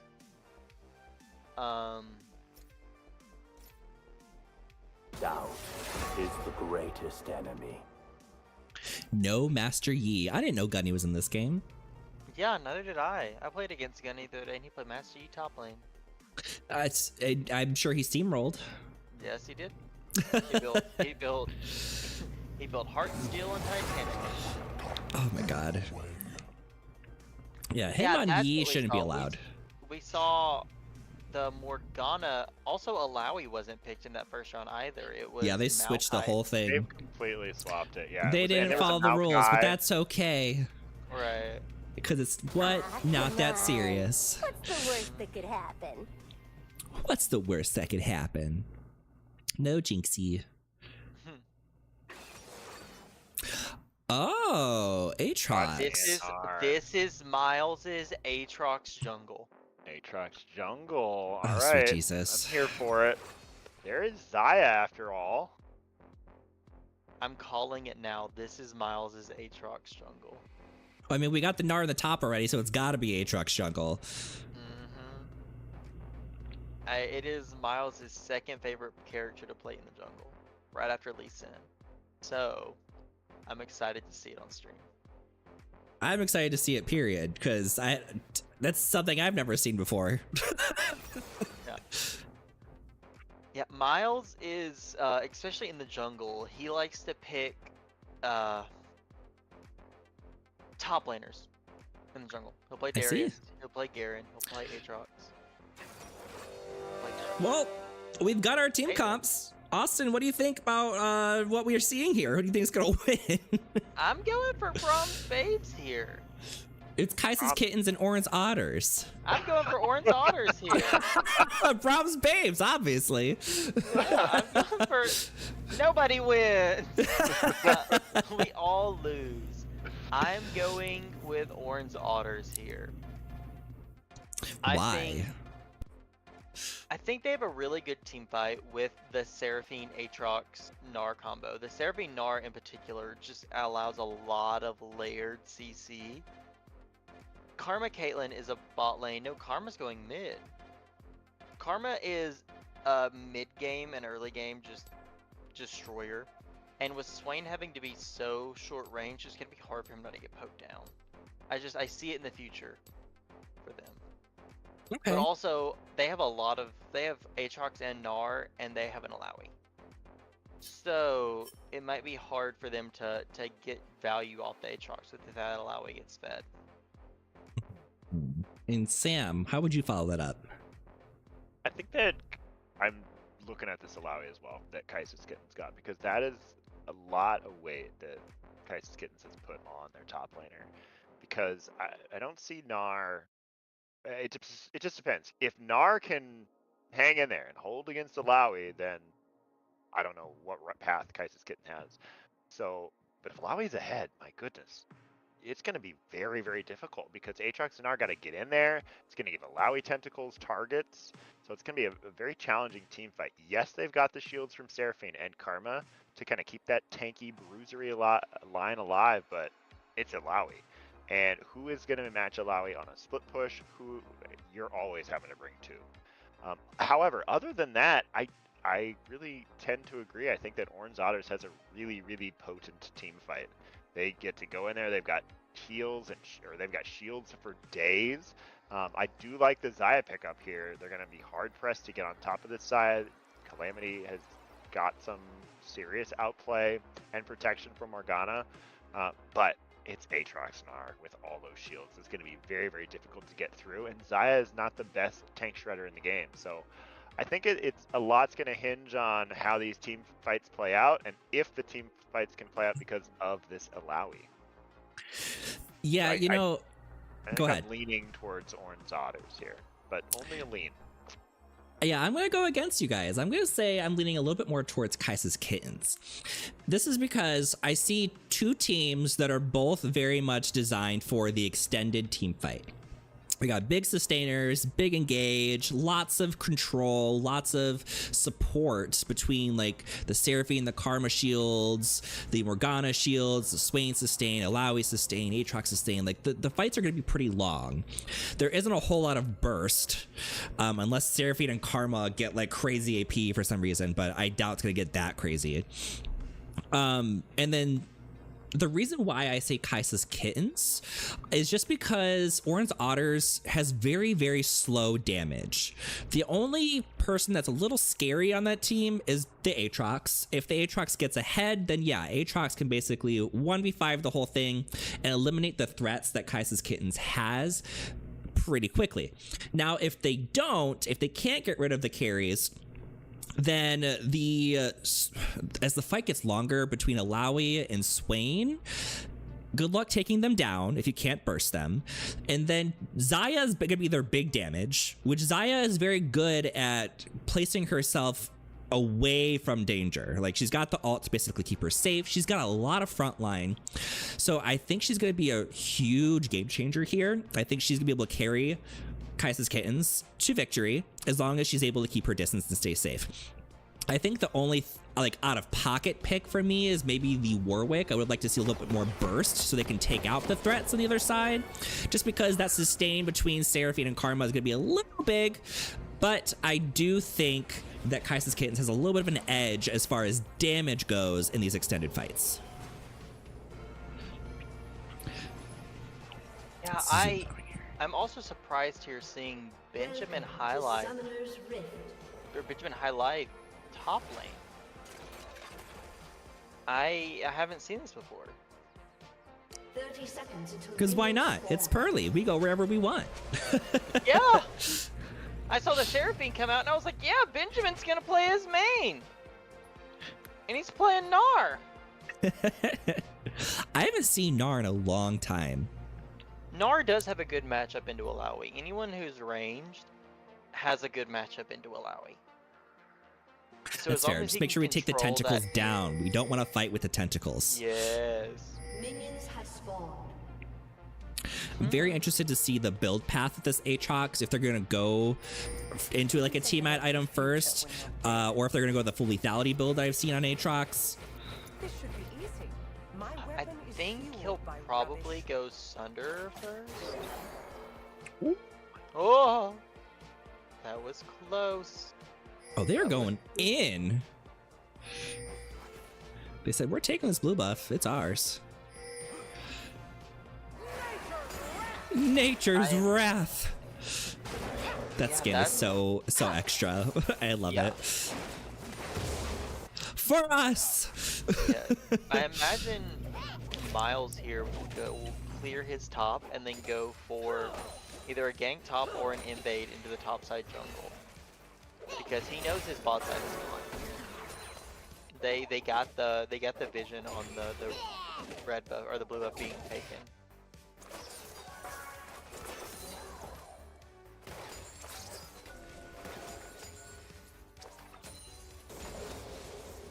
I'm very curious to see how this bot lane's gonna go, because we got heavy poke between the Kate and Seraphine, but we've got really amazing wave clear with the Xayah, so I don't think she's gonna get pinned too hard to her turret. Maybe just enough to where she can hang back and scale on the farming, while Kate and Seraphine really try to put down the poke, but also waste a lot of mana and put themselves in a very dangerous spot for these Warwick ganks, which I feel are pretty inevitable. This Warwick looks very, very aggressive already, considering they Yeah. invaded the red side Hey. jungle immediately. And that's the one thing when you've got this lane that it's all about the poke. You want to be and pushing up, but now they know that they're weak sided. Speaking of, here it Warwick comes. already coming around, completely on flash or flash anger issues. sidestepping that one. Knows to Going get down. out of there. Everything fully Nice. committed One for and one. gets it with that And we do net have and Aatrox coming headshot. down that could try to clean up here, but is he gonna try to? Oh, that would be very No. scary to do, Soup.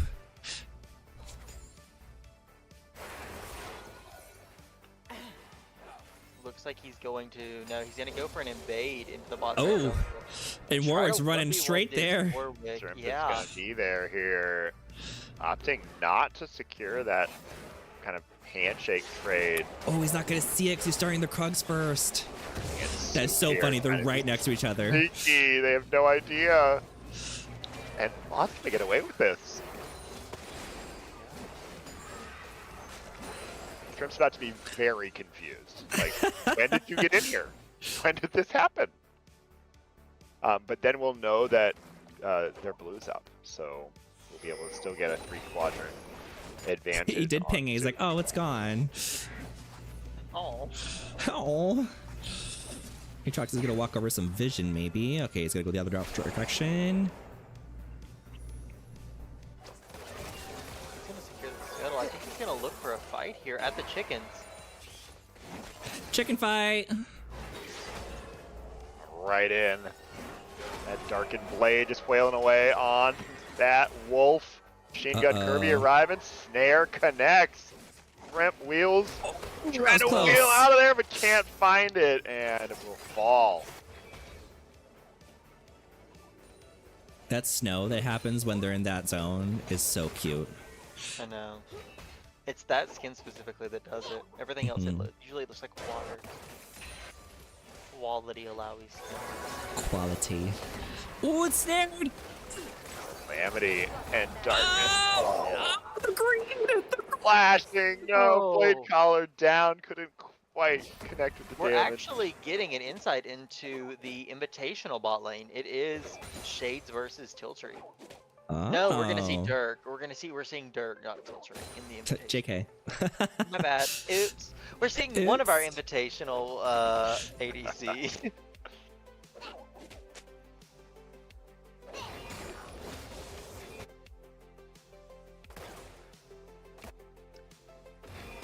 We do have Dragon up. Grub should be spawning here in the next 24 seconds.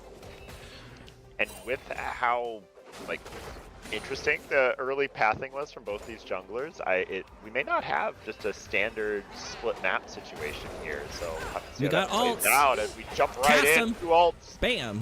Bam. You gonna be able to reach? You got no more mana. Looks like Tyler does get away. Gotta dodge one more tentacle swing. Wobbles away. Does so. Kirby We said, said, "Let's "You do don't get this." just to root me. If you want to root me, root me." All right, we do got them doing the grubs over here. Borg said these are mine. Now I wonder if Aatrox will see this and try to go for a counter gank top lane, or Warwick's probably not even gonna look top lane. He's gonna probably path straight down towards Dragon. I was gonna say, just go for the dragon. If they're not gonna exchange it, might as well just take both. Yeah. Now we do have vision on the Dragon. Both junglers are heading towards the bot side now. Swain looks like he could be helping with this as well. So it could be a full 4v4. Yeah, it does the bot lane. Machine gun Kirby gonna move in, focus resolve, put some damage Warwick does down on not have Shrimp ult Wheels. yet. Running back, oh demonic.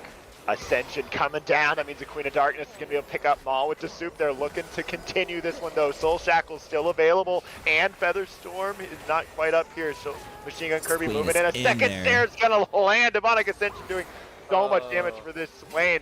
And at this point in the game, there's no... You're not going to out DPS a Swain Jaybird using that level 6 power spike. Yep, this looks like a free dragon for Kaisa's Kittens. Yeah, That's gonna now be 3 let's- grubs and the first dragon on Kaisa's Kittens. Oh, maybe not free. They said, let's kill that doggo.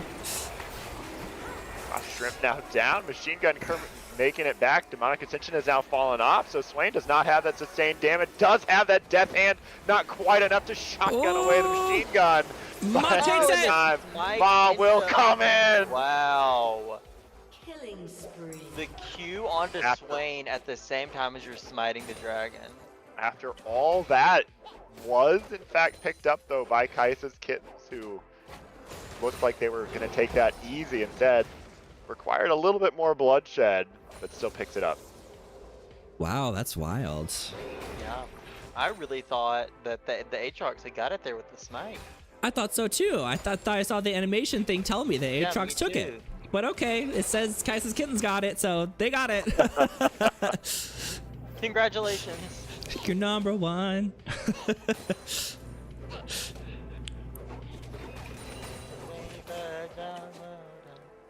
One thing that I learned recently is Alawi's tentacles can only spawn next to walls. Yeah, I think that's yeah. Yeah. Apparently that's common knowledge. Yes. I didn't know I am that. very glad that you learned that. The name may be Top Swing, but that is not the role I play. She's a shapeshifter, Yes. A chameleon. a chameleon, if you will. Yes. Queen of Darkness is establishing vision in the spot lane. Pretty These actually junglers just impressive. invading each other over and over again. Yeah, they are both just going and doing as they please. And golden item-wise, it is fairly even between the two junglers. Ooh, that's an early Swain alt.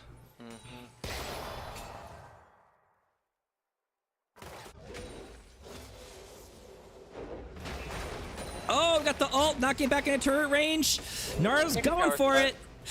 Alawi does have her ultimate ready. Drops it. The sustain comes through and she turns it that around. was a lot of damage really fast.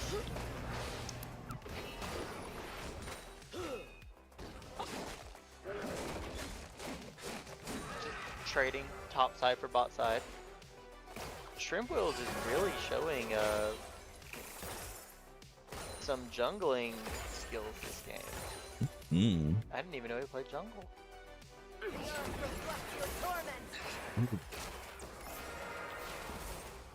But as you were saying, anything can happen.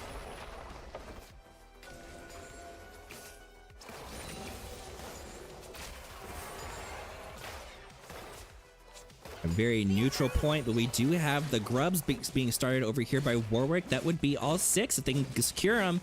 But Aatrox is very suspicious. Suspicious of top side, that is. Get him, Alawi, get him. Oh, down it goes. The kill does go to Aatrox. They're going to try to get these grubs super quick, but it looks like they're being collapsed on.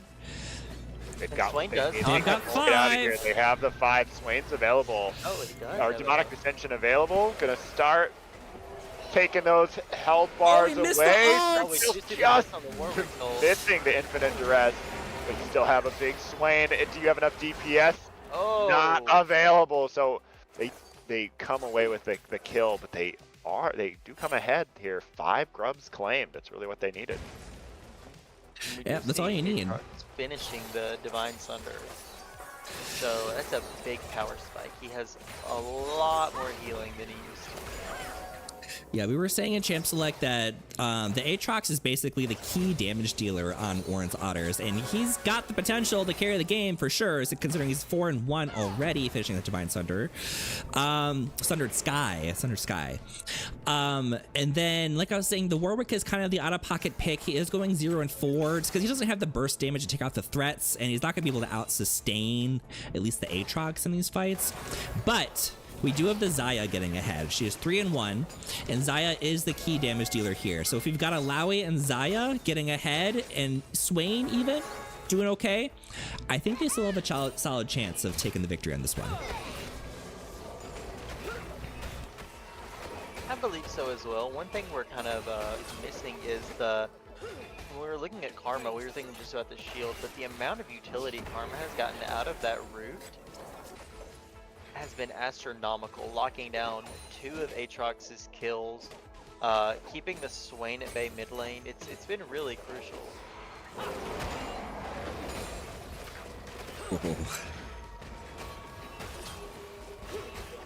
Does she always pull Little Gnar out even if she gets Big Gnar? I was just That's a thinking great the same question. thing. It's like your spirit is so small, young Nar. Oh, and Warwick being goes. very aggressive here. Does land the Yeah. ult. Oh, Encore. the big Seraphine ult. Oh, but Here Ma with the comes Aatrox, super 1v5. strike here, flashing in World Ender now. Machine Gun Kirby also arriving, providing some of that utility. Huge snare coming through for Calamity, who picks up a double kill, but she'll fall here. And Ma with the soup going off on Aatrox, now 6-1. Yeah, if Wow, Alawi isn't going to be in these fights with the Aatrox, then the Aatrox just going to roll all over them. Like, there's no hope. Yeah, Aatrox is not the champion that you want to see this far ahead this early in the game. It just turns into more of, oh, he's still healing. Oh, he's still healing. Taking advantage of this power spike as that mid and that bot lane there did not have their items completed. Immediately now moving towards the mid lane to try to take on, use that all that damage that he's got. Warwick now trying to limp away from this one. So just perfect movement there from Ma with the soup. Went bot lane, there was no Kraken, there was no Leandries at the time. Now they've been completed, but you're never fighting this Aatrox without a major item completes. And honestly, one is not enough. You're going to have to be on 2-3 items as a carry to really threaten Ma with the soup at this point.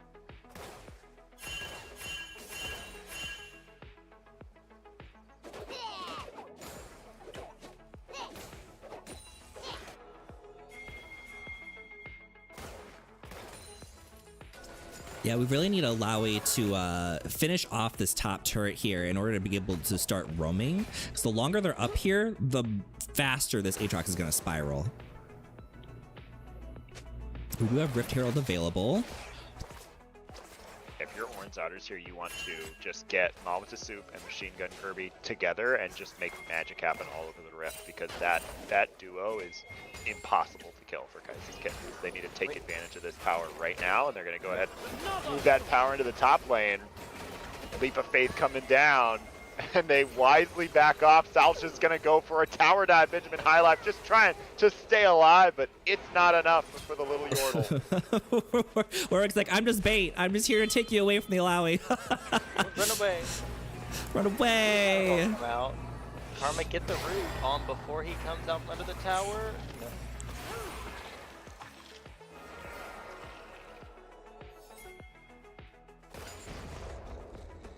Oh, Warwick. No, Warwick. No. Bad dog. Oh, God. That dog, Insta run cancel away. there. Ma not going to pursue.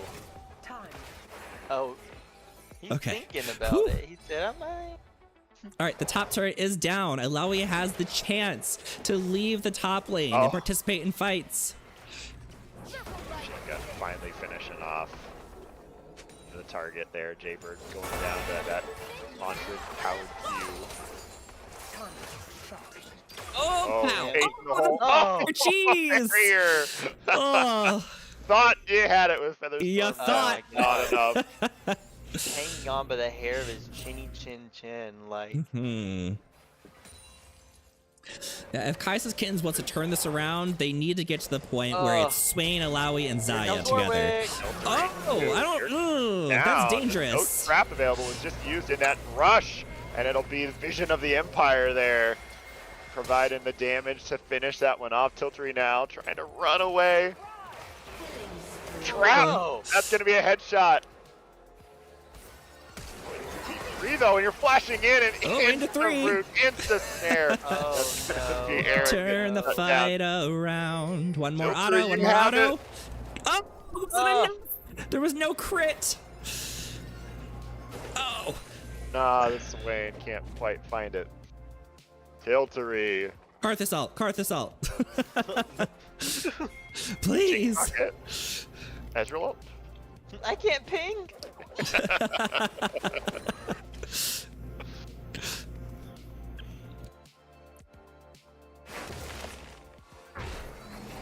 I do think we're getting to a point where Ma with the Soup is going to level out a little bit. So now is the point where Kaisa's Kittens might be able to win some fights and get the favor back on their side. I am a little bit nervous though that Alawi is still on the top side. I feel like if they were more if they were rotated to the mid lane, they would have the option to flex for these objective fights or these little ganks that they're doing rather than staying on their own island. But maybe they're choosing the option to maybe just have Alawi split push the entire time, and if Gnar decides to go to a team fight, Alawi will just basically push into the base. That's a very common strategy that has worked for Alawi many a times, so I'm not dogging on it. I was about Say to that. allow a split push. Mhm. Allow a split push. Holy cow, that damage on Karma. Oh my god. It is Oh my 2-item God. Karma and a 2-item Aatrox versus a no-item Warwick here. So that's just what you see. They've pushed. They're going to bully their way into a second Yeah, dragon that was- fight. It'll take a miracle here for Kaisis Kittens to take it, or perhaps it'll take an Alawi. It will for them take to an move in. Alawi. They don't know about this Alawi that they've brought down here, so now they're looking to try to stay involved. Now they know that Southwich is in the area. Oh, she's gonna and teleport now- top. That means the dragon will go to Orange Otters. Go down. Gnar did his job. He pushed to the turret, distracted the Alawi, and now they get a dragon. Where you went with that? Or except I got red buff, huh? Man, dragon. But I got red buff. Thanks to That the means it is going to be heroic an Ocean Soul for this game. Soul. That'll be just what these long, drawn-out fights will need here. 100%.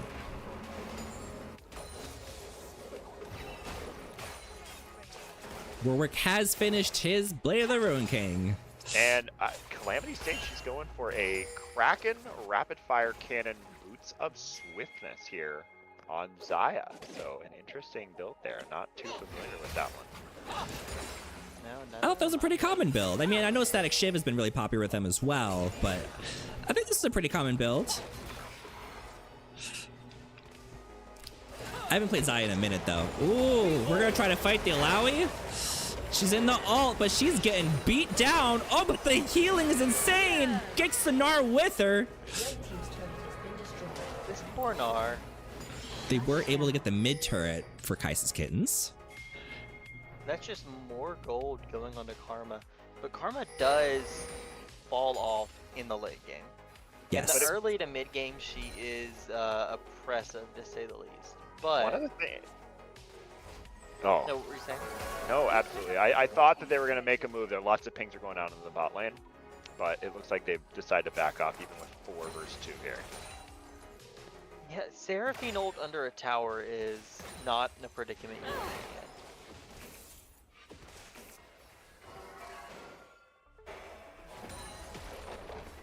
Miles is still here shadowing the Karma, just letting her get as much gold as she wants.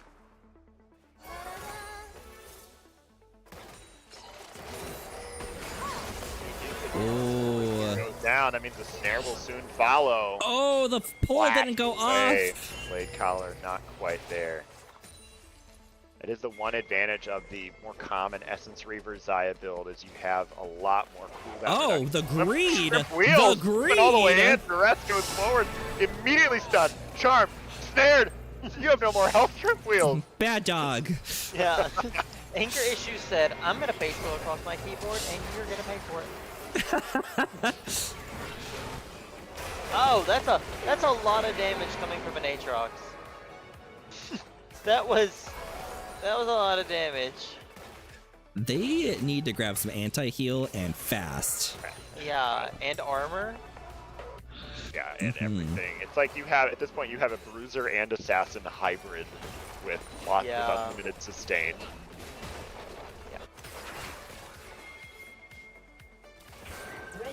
Oh, The only way he's going I- in. Dang. The No greed on Rylai's Kaisa's Kittens. necessary. At Just this a, point, just a ghost. the only way I see them killing Aatrox is by catching him out with a Warwick ult and having Zaya there to do the damage while he's in the Warwick ult. And just pray he doesn't go back to full health in one auto when he gets out of the stun. Right, you're gonna Yeah, want yeah, you Warwick. gotta kill him while the CC train is going on. And even the Morgana route isn't even enough, because Aatrox can just auto you and Q you while he's in that route. Mm-hmm. Yeah, it's almost like once the Warwick ult ultimate wears off, Warwick runs away, and then you keep them snared with Dark Binding and Zaya after that. So that's a tall ask, I think, against this Aatrox. Yeah. You know, speaking of Aatrox in general, you know who I think deserves a rework? Riven. Because Riven is very similar to Aatrox in concept, but she's probably got like a 0.01% pick rate right now. Because if you want to play Riven, might as well just play Aatrox because he does it better. Well, Riven, no. I would say Riven does some things better than Aatrox. Aatrox is never really just going to roll it up and like one-shot you, you know what I mean? You're going to have a second to think about your life. Riven will just murder you. Riven is very dashy and mobile. She's very good in like high skill cap because of the micro dashes. Right. Oh, we got to engage here. Swain ult goes down. They don't really have any area, big damage. But not there yet. Now arriving is that Aatrox trying to turn this fight around and will quickly do so as 2 kills go over. He's kind of just acting as like a sweeper, just kind of running around and. Let's just clean this up. Whack, whack, whack, whack, whack. Dead. Yeah. Xander said hi in chat. Hi, Xander. Hi, Xander. And then John said, no, I never want Riven to be good. That champ is disgusting. Yeah. I just want her to have new abilities. They have been the same since the beginning of time. Like, they haven't changed, I don't think, anything. Riven is one of the horsemen of Apocalypse. Her, Irelia, Gwen, and Akali. Oh, they reworked Aurelia. Like, they reworked her pretty hard a long time ago. Yeah, but like, it's just those 4 champions. I don't like it when they're good. You can add Fiora in there too. Yeah, Fiora is definitely falling on the meta super hard. She was super popular for years, and they just couldn't do anything to fix her. She was just always super really good or super really bad. Yeah. She's in a place now where she's a really good counter pick to certain champions, but she doesn't automatically win every lane. Yeah. Uh-oh. All right, we got him CC locked, but I don't think we have the damage to quite take him out. He's just gonna sustain it all back. But Zaya is here to put down the damage. She cleans it up, and she'll be able to take out the Kate. She's gonna back it up. Right. They get it, but at what cost? They kill the Aatrox, but they lose 2 people doing that, and the Swain almost went down with him. So they have a lot of damage showing out. They also did give a 1,000 gold shutdown to Zaya. Calamity picking that one up. Yeah. So when you've got one person who can effectively answer, you don't want to be giving them your shutdown. So yeah, perhaps we can see some things turning. The game is still relatively close, but Horns Otters looking to blow up this base and blow open the game here soon. And if we thought Aatrox was bulky now, just wait until he gets done with his death stance. Yeah. Yeah. I'm still looking for some anti-heal. Like, we have some on Warwick, but they're not really focusing the Warwick so hard in these fights. I want to see an Oblivion Orb on the Morgana, even an Executioners on Zaya, like something. Yeah, I think it would have been better than LDR here. Yeah. Because the only difference in those items is 10 AD. It's 10 AD, you're right. And is that what you want against this Aatrox plus 10 AD or heal cut? Yeah. I find myself in almost every game being like, is 10 AD really going to make or break this game? Or is heal cut? You can do it, Alawi. Try to make her break this game here. Going down, put down a lot of damage though. Jaber trying to arrive, coasting forward, gets shut down on to go balls deep, or the machine gun Kirby. Yeah.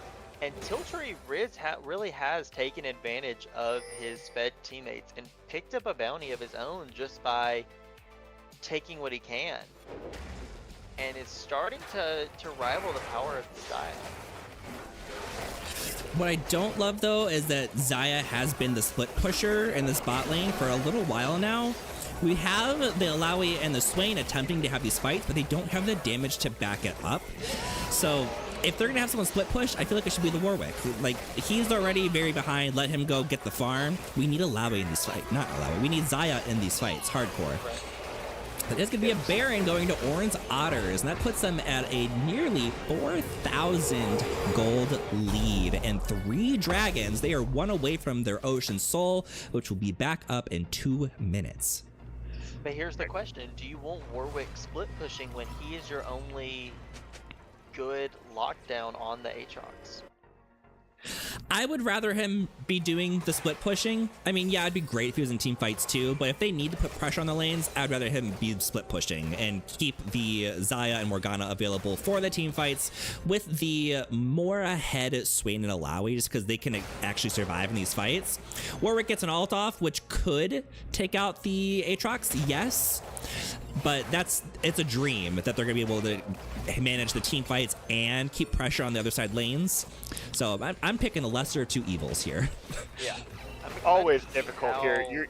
The one thing though, you've got to get your mid lane levels and gold. And right now, Swain is just sitting mid and not really able to farm with his carries there. And now a team fight's going to break out. Orange Otters have to jump here on Kai'Sa's Kittens. One goes down. Jaybird now in there trying to go toe-to-toe with Maw with the soup, who just has unlimited health. Calamity Shades trying to get away from this one. Oh, inadvertently, the ace in the hole. I don't know what canceled it there. It was a Swain pull. Oh, Swain, I did not see that with that never move, protecting the carry there. And now the Italian Salsich trying to get in there, 1v2, turn it around. Fight around those tentacles, Alawi. You can do it. Yeah, take this sausage. The Death Dance really gave Aatrox a lot of sustain that fight. He was about to go down, he killed Warwick. He was about to go down, he killed Morgana. And just giving him those resets on HP is very valuable. Yeah, you know, like the Warwick ult did land on the Aatrox, but by the time Xayah and Swain were able to follow up on it, the ult was basically over, so they really only got like a half a second of like, oh, let's burst him down. So by the time he was free, he was able to just turn around and get all of his health back. They're about to try to do it again. Alawi does not have ult for this fight, so he's not Uh-oh, Warwick is over there. He's stuck. Alawi's there, double no ult. ult.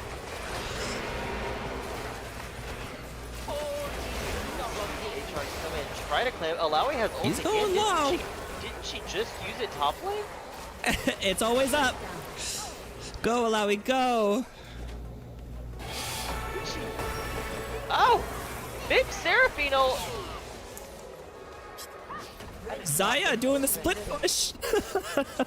Xayah is still splitting bot.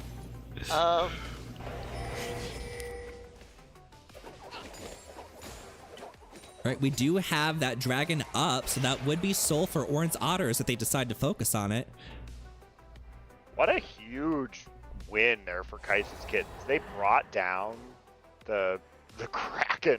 They unleashed the Kraken onto Orange Otters there. Yeah. And they just did not have an answer for this Alawi. So team fight win for Kai'Sa's Kittens allows them to get closer back into this game. And as you pointed out, Xayah got a lot of free farm there in that bot lane. Turret gold going over and well on their way to finishing that fourth item. As ahead as we know Aatrox is, look at Alawi's farm. Ooh, this is dangerous, Shrimp. I don't know if you want to be over there. Teleport coming in for Alawi here. Sal's just gonna look for a flank angle. Leap of Faith is available. Shrimp still just focusing on that dragon. He's like, I don't want them to get now. Soul. Both smites are in the dragon pit. They're torn though. Where do they want to go? Maw with the soup peels off of dragon, allowing the Kraken or just be unleashed once again. Alawi tentacles are everywhere. You can't fight in that.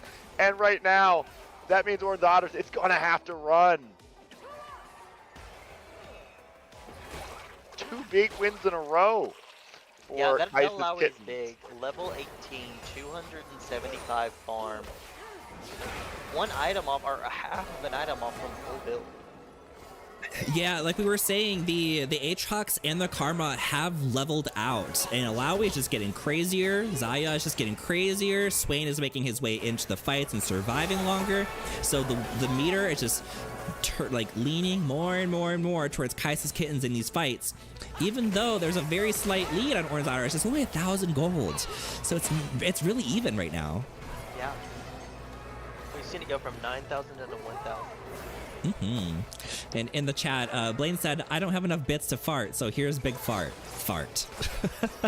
Thank you, Blaine. I definitely missed your farts. Jade Oh. running down. Shrimp Wheels with the exclamation mark on that solo kill. Mine. From this Mine. split push, Shades is now the same level as the enemy mid lane. Oh, they might want to back up. Alawi has left the building. You guys do not want to fight without the Alawi. Shrimp does not have ult to escape. Don't Aatrox help him. does Let him out. want to fight without the allowance. Oh, they let him out. Okay. How kind. How kind. What generosity. Such spunk. A huge opportunity dropped there by Orange Otters. What you've got to do is figure out a way to either fight without the Alawi or bait out that Alawi ultimate and then disengage the fight, which is easier said than done here.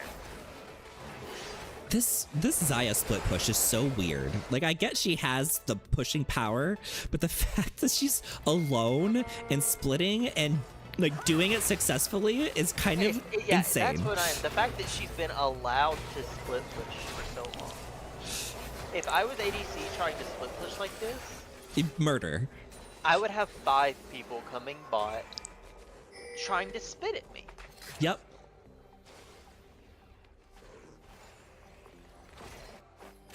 All 5 members of Kaisa's Kittens now hanging up that Baron. They can see Gnar in the top lane, so they know they have a numbers advantage wherever they want to take a fight. Oh, if Kaisa's Kittens can get this Baron and just ARAM it, that's it. That's got to be game. They started it.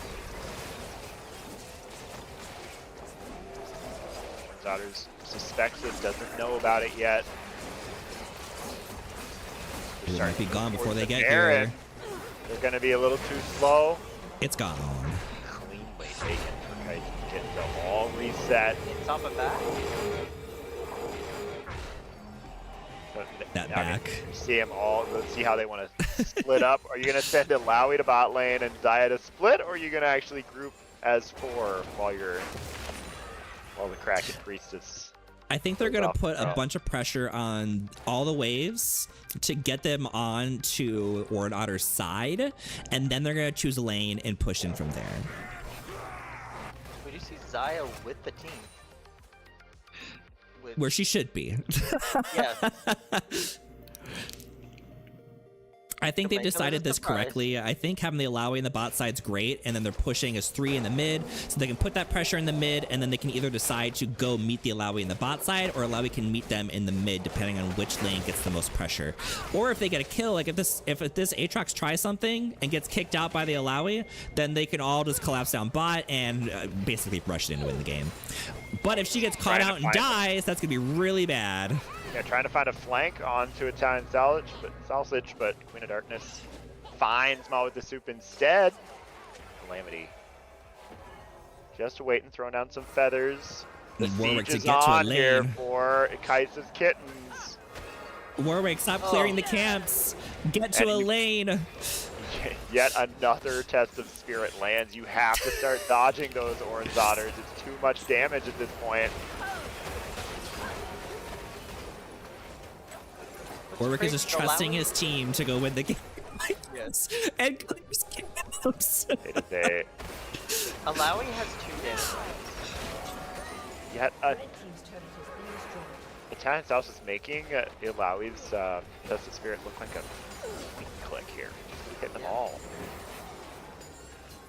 Warwick is gonna solo the dragon while they keep the pressure on with the Baron. 4 or 3 Baron buff cannon minions is a lot. Hmm.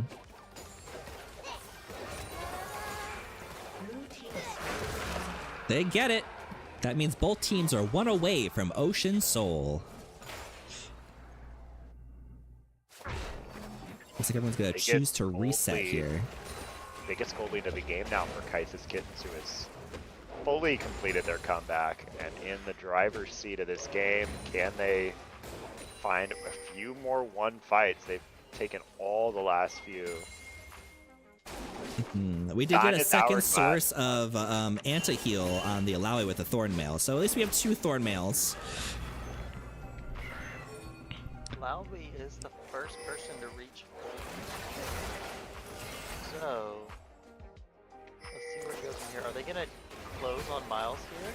Oh, if they can take out the Aatrox, Pick. Kirby, don't down he goes. Immediately gone. It's just even through that Death's Dance, it just barely even did anything.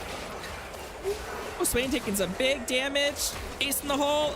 It's blocked. Oh, the block. The block there by Shrimp Wheels. And now the re-engage is on. They have the big Illaoi in the front line, taking down another one. There's only 3 members of Orange Otters left. And a reset.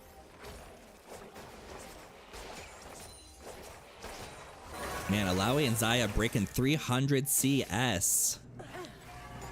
They got money. Yeah. Tiltree is building a wall. Yeah, the trap wall has set. Yeah. Come on. Walk through my wall. Walk through my wall. Do it. And Xayah at full build and still clearing the camps. More money, less problems. Yeah. There's Quick Blade now. Okay. I wonder if they'll decide to switch their boots to the Zephyr. The Zephyr. Yes, thank you. And we do get an Oblivion Orb on Swain as well. So we've got all the anti-heal in the world now. Really gonna hurt Mao with the soup here. The effort to carry this. It's gonna have to come down to this one-shot Caitlyn here in the late game. Can they find the targets? Tiltree's gotta quick kill somebody. The full combo into Salsage. HP bar is low, but don't be deceived. Ooh, Jaybird the now cold in encore. there. First to fall, though, is Jaybird. So one down. Mao with the soup now. Moving in, that means that Infant Dress is used to disengage by Warwick, and so they stave off elimination there.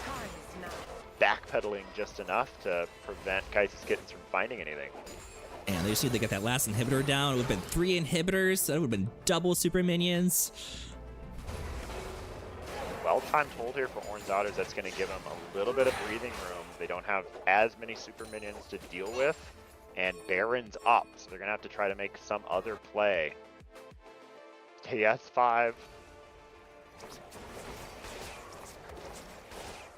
Stay together. Play together. It is a very dark jungle right now.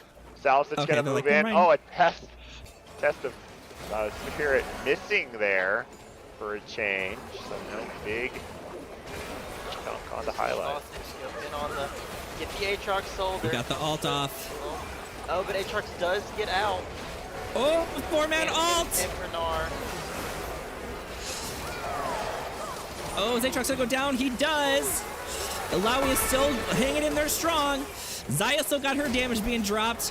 I think this is gonna be GG for Orange Otters. Oh, goodness. Shut down. And a big encore coming in there. The fight was close, but the CC was still available for Orange Otters, but it did not matter. Kaisis Kittens just powered through the encore and takes home the W here. What a great team fight in an Italian sausage. What a performance. No kidding. Liam in the chat says, Tentacle Lady. Yeah. Yeah. Yeah. She's slapping. You know she does. Oh my goodness. What a turnaround in that game. Yeah, that was. Yeah. We said a lot. All I can say is my prediction was right and your guys's was wrong. But like we said, they could go either way. It was so 50-50 and it could have gone either way. Like that fight, those team fights, like it depended on who got caught out first between that Illaoi and that Aatrox. Like if Aatrox was out, then that was a loss for Orange Otters. If Illaoi was out, loss for Kaisis Kittens. So, I mean, big props to the Illaoi being able to outlast the very, very crazy Aatrox and come out on top. Loved to see what would have happened if we had seen Tiltree on and like a more on-hit ADC. Versus, yeah, I think the issue, like with Kate especially, is she's definitely a later game. I think they need a little bit more early pressure to get them ahead or really take out like the Zaya, or something that would make sure Zaya couldn't stay as safe. Maybe more of a dive like a Samira or something like that. Just because Zaya did have the opportunity to basically keep their distance and get to the scaling and be their big damage dealer. So I think maybe something more along the lines of maybe even an Ashe or a Vayne, something to help burst through that Alawi. I can see that. I can see that. But based off of what we saw, Austin, who do you think was MVP for the game? Is it even a question? Italian on that Alawi. Italian sausage. Italian sausage said, "Here's the win. Here you go." Here you go, just for you. Sam, what do you think? Oh, I absolutely have to agree. I mean, the Italian priestess, the Kraken Italian here, up in that top lane. Italian Bandito putting on work on Ilawi. Kaizen's Kittens had a very, very narrow path to victory, and it flowed through the tentacles of the top lane, and they found it. Huge game for Italian Sausage. It flowed through the tentacles. Congratulations, Italian Sausage, on Alawi for MVP, because I 100% agree. Italian Sausage made the decisions in that game. They were like, okay, I'm going to split push now. Now I'm going to participate in team fights. We're going to go for a pick now. I'm going to go back to split pushing. Then we're going to go back to a team fight. And they just really, really made the effort to close out the game in the face of a very, very dangerous Ma with the soup on Aatrox. And it worked out. So congratulations. We are going to go into game 3, which I haven't gotten an invite just yet, but let's see who we're going against. Sam, why don't you... Oh, perfect. We're going against Bronze Babes. Austin, tell me about some of the players on Bronze Babes while I go take a quick bio break. Yes, so we are going to have Moens, Death by Noob, Giraffesicle, Medeo, and Skippy McSkipper. So it's looking a little who's gonna go where on this team. I'm thinking maybe Giraffe in the top lane, Noob in the jungle, Skippy mid, and then Moens and Medeo in the bot lane. Oh, interesting. Okay. Can definitely see that. Moen's been comfortable flexing to mid, but that support of theirs is very strong. Right. Well, we also could see, I don't know of Skippy going support. And I don't know if Skippy going anywhere but the mid lane. But mid lane, right. Right. So, but it's always possible that a drafter could draft something creative. Okay, I am back. We have loaded in. I think we're just waiting for one more person, just Ma with the soup to come in. They have loaded in. Yes. And I'm going to take a quick bio break while we're on that stream delay. Perfect. Sounds good. Ooh, okay, so we said Medeo, Death by Noob, Giraffesicle, Moens, and Skippy McSkipper. Let's see, and this was Bronze Babes. I want to take a look at who they might have played last week. So last week, Moens was in the mid lane. They've had a Nivea game, Zillion, and Malzahar. So maybe they played a game of support. Death by Noob was on jungle with Lilia, Poppy, and Briar. Giraffesicle last week was on support, Nami, Zyra, Lulu. Standard. Okay. Standard. Medeo was between support and ADC. They had Zyra, Caitlyn, and Seraphine. So either one of them could be on the ADC. But Skippy McSkipper was in the mid lane. We had a Nefiri game last week, as well as Ari and Syndra. I would love to see a Nefiri game. I think Nefiri is such an interesting champion that is underplayed. I think Nefiri's going to be benefited from some of the adjustments that they're making to ADCs, having the itemization changes, the rune changes, so that the kind of beginner's assassin can find a home here. I'm all for assassins pushing ADCs out of the meta. I don't know if I am. You like it? Let me say it this way: all No, for assassins pushing ADCs back to the bot lane. I don't. This like ADCs going into the top and the mid. I don't understand. Maybe not top, but you can kind of let them go mid. I am all for versatility in the mid lane rather than they're just being assassins and mages. Like, I like the versatility in the mid lane, personally. What about Nasus Garen in the mid lane? Okay, no, those Is shouldn't there be a in the line? mid lane. Okay, there is a line. All right. Yeah, no, we don't want bruisers in the mid lane.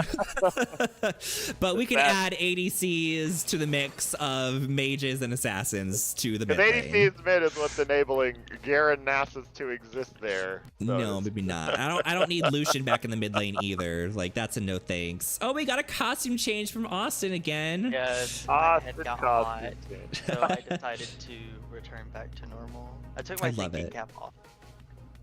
It's okay. We're in game 3. There's no more thinking to be done. It's now just brain They mush. got the thresh. They did. I hope it's We got the another thresh. homophobic Lux ban. No karma, no misfortune. They said no Zillion this week, so we're not gonna see that. No Syndra, no Echo. Lilia is always a very fun one to see in a game. Just a very different playstyle from the standard AP bruiser. Yeah, she's gonna be bouncing around and swinging her stick. Walk for Mouse says Thrungle will make his debut tonight. Oh God. Jungle Thresh. Please, I want to see it. Oh God. Make me a believer. I don't want to believe. Yes, you do. Oh God. We got Kog'Maw Zyra in the bot lane. That's an interesting combination. Unless Zyra's going mid, which is possible. Anything's possible. Anything's plausible. Yeah. I walked into the living room on my way back from my bio break, and they had the debate on the TV, and I heard some very interesting things. Oh, I forgot that's going on. I do have to watch that tonight. I'm very curious as to how that goes. Just wild things being said to the point where the moderators are like, "Sir, there is no proof that happened," and he said, I saw a video that it happened." Yeah, I expected antics. I'm definitely have to watch it and see what happens, because I know it's gonna be insane. Oh, they took out Aurelion Sol. No Xerath, Aurora, No again, pick her Aurora. ban. No Akshan Akshan. ban. They just went for the letter A. Uh-huh, X A. got hit. We'll switch Yeah. around back to the top of the alphabet. Akshan is somebody I want to get back into playing. Akshan is a very fun mid laner and top laner, actually. Horrible on the ADC role for some reason. Anytime I try to play him in ADC, I get smashed. He just needs levels really bad. Mm-hmm. And Nectar is someone who plays Akshan top a lot. And the Senna coming through here. This is a really wild variety we're getting here with the Jungle Thresh. We get the Senna, but then on over on Brahms Babes, we've got Lilia and Heimerdinger, which both have very distinct play styles to them. Yes. I think that Oran's Otters have decided they want to have fun this game. And I think that's a Senna mid. Oh boy.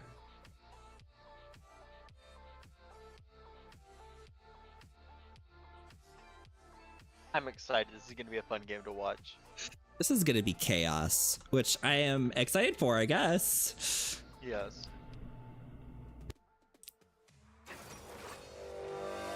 Darius. What? Okay, so Darius top, Lilia Heimer. jungle. Hammer mid. Zyra Kog'Maw bot. Okay. And then Senna mid, Thresh jungle. Gnar top. Nami Jinx bot. Okay. All right. Yeah, I think I'm seeing the same So thing. Chroma, who are you rooting for here? You know, if I had to pick one right off the bat, I think I'm leaning towards Brahms Babes. They have very unique playstyles, like I was saying, between Lilia and Heimerdinger, which I feel like a lot of people don't know how to manage very well when they're going against them. So I often see Lilia and Heimerdinger do very, very well in their lanes respectively, and they just generally come out on top. And with that, we do have a Darius who can basically 1v5 by himself if he gets a little bit of head. I hope he's in the top lane and not jungling. Because if he is, then I think we have a really good chance at him being basically the front line with the Lilia running around as the secondary frontliner, so the Kog'Maw can carry later in the game. Like, they just all around have consistent damage throughout the entire game. Like, I don't feel like they have to wait till late game for the Kog'Maw to go off. They aren't just early game with like Heimerdinger oppression or Zyra poke. Like, it's very, very consistent for them. So I could see them basically taking that advantage. Whereas I don't know what's going to happen with this jungle Thresh. I'm sure it's great, but if I were to guess, I would feel like it's very low impact, especially into like the Heimerdinger, who can use his turrets as defense, Lilia, who's a little bit hard to land those kind of hooks on, Zyra making plants too, so that could even be harder for Thresh to land a hook. Like, if Thresh isn't landing hooks on these ganks, I don't see it being effective. Senna as well. I'm nervous about her scaling when she's gonna be in the mid lane. She's not gonna be getting as many souls. Their team just makes me nervous, that's all. It could go really well if Jinx pops off. I think that's the only thing that Orange Otters has going for them, is if Tiltary really just goes burr. Better than that, I'm thinking Brahms Babes. What do you think, Austin? I am 100% here for Orange Otters. Okay. Why? Thrungle. Okay. Sid. Cinnamid. Cinnamid. Thrungle and Sid? Sid. Is that what it is? I thought it was Sidna or Midna. I couldn't quite figure out what the Cinnamid is called. Thrundle and Sid. Thrundle and Sid. Jesus. Yeah, they're also the new ABC comedy special. But I believe in this jungle Thresh. Senna doesn't even need souls anymore. She's just gonna build her items. They reworked her. Yeah. Gnar? He's got it. Tommy, they're gonna bubble, they're gonna trap, they're gonna snack. And I believe in this Orange Otters team. I feel like they drafted to have fun. And I believe that's what's going to empower them in order to win. Because when you're having fun, you win the game. All right. I love that motto and I love that mantra. I live for it. Sam, what do you think? Maybe bring some more reason into your decision making? Many miles away, I know that eyeballs are tuned to the screen watching history be made in Philadelphia. And I just feel it right now that anyone watching this stream, history is going to be made. We're going to see a Thrungle take the win. I'm on team Orange Otters right now. Oh, God. Okay. I am very interested to see what happens in this game. It's very interesting, to say the least. Wait, what? We need to see what skin this Thresh is going, because that can determine a lot. Deep Sea Thresh. It's going Deep Sea. Okay. Okay. So Skippy has matched our freak. I love it. What is Skippy doing this? Skippy's playing Darius mid. Oh, sweet Jesus. Oh no, he's playing top. Okay. Oh. Had me nervous there for a minute. Chroma's like, I'm done commenting over Pearl games. I'm like stroking out over here trying to figure out what's happening. Yeah, until CMSA starts paying Chroma's medical bills, he will no longer cast I need mental health support. Yeah, until someone gives him free therapy. Minions have spawned. You know, I might not. actually have free therapy with work. Every place I've worked for the past like 8 to 10 years has had free mental health therapy included in the program. Like I don't have to have their health insurance or anything. They just know that I'm going to be stressed out and they know I'm going to need it. So they just make sure I have it available for me. It's not in the employee packet. It's just you. It's just me. Yeah, there's like Chroma needs this. Let's give him 10 free sessions so he gets to go like up just about once a month. Yeah. Just to be sure he's okay. Just about once a month. Mm-hmm. You don't get to go in December or November. Okay, You get to go at the holidays by yourself. So looking at speaking of mental health, Nami Sanity, started. I gotta see where this Thresh started. What was it? Was on the Raptors camp and now soloing through Red Buff. Just story. We've never once. I think it's safe to say we've never once had a Thrunkle on the stream. No. Hold your butts, everybody. He did start chicken, so he's level 2 on this. Ooh, double snare. Yeah. And now that means Death Sentence available, but not going to use it to go through the jungle quick. Instead, going to use it to go bot lane quick. He said, "Come here." Ooh, Oh. skinny. I thought Modai was gonna try to catch that. Yeah, me too. I was like, guys. You know, it's one of those things though. Like when I'm going up against a Thresh, sometimes like my brain just automatically like wants to go towards the animation, and I just feel like I catch them for no reason sometimes. Yeah, it's pretty. It's like the Swain pull. It's like, you know, you can probably dodge it, but your brain just automatically pulls you to that one spot where you're going to be pulled. Most definitely. Medeo is really punishing on this Zyra. Yes, but now they are out of mana, so they get to just vibe for a little while. Yeah, and anger issues having full mana means that a little bit of damage seemed to be healed up with that ebb and flow. Lilia took their blue.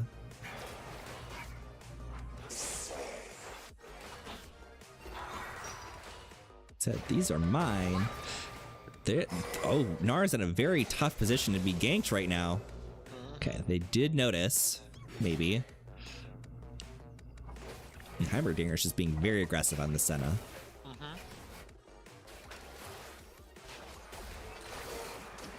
As I was saying, Heimerdinger does have like the extra protection from the Thresh pools at least. He can kind of dance around his turrets or place another one. So I feel like he's in a pretty good spot where he can feel pretty safe just putting on the pressure here. I forgot how much this Heimerdinger's skin displeased me. Oh, what it is? I'm not a big fan of the Heimer skin. Or I don't like how it looks like when we were talking about the Wilson costume. That's what kind of what it looks like to me.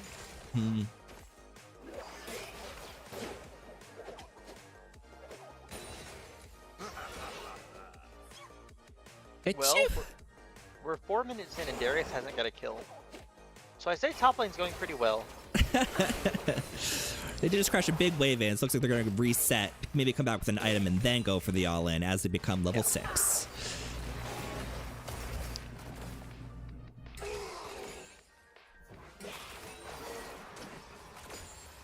No bubbles.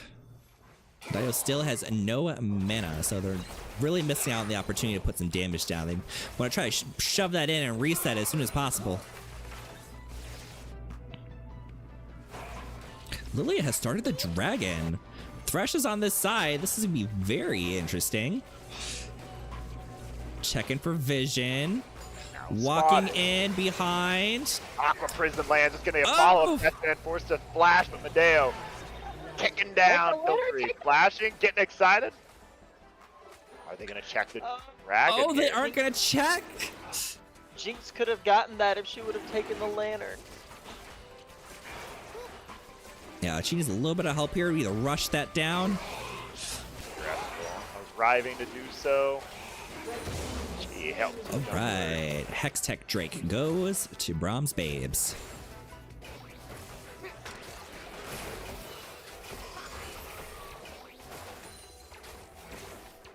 It amazes me how Kirby is staying even with his Heimer in farm. Skippy is looking for a fight. Whack, whack. Get slowed. Spin, whack. Jump over it.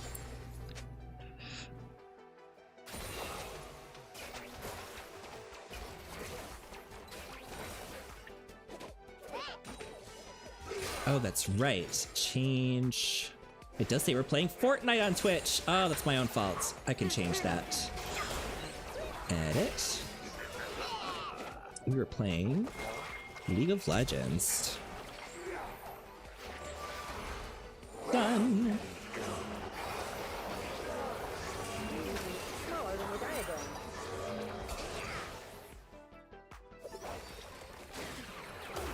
Oh. Maybe we see a kill on Kirby? No. Maybe we see a kill on Zyra here? No. Lilia said, all these objectives are mine. No one else can have them. Grungle And said, their team is all for it. Oh, that Darius will barely miss.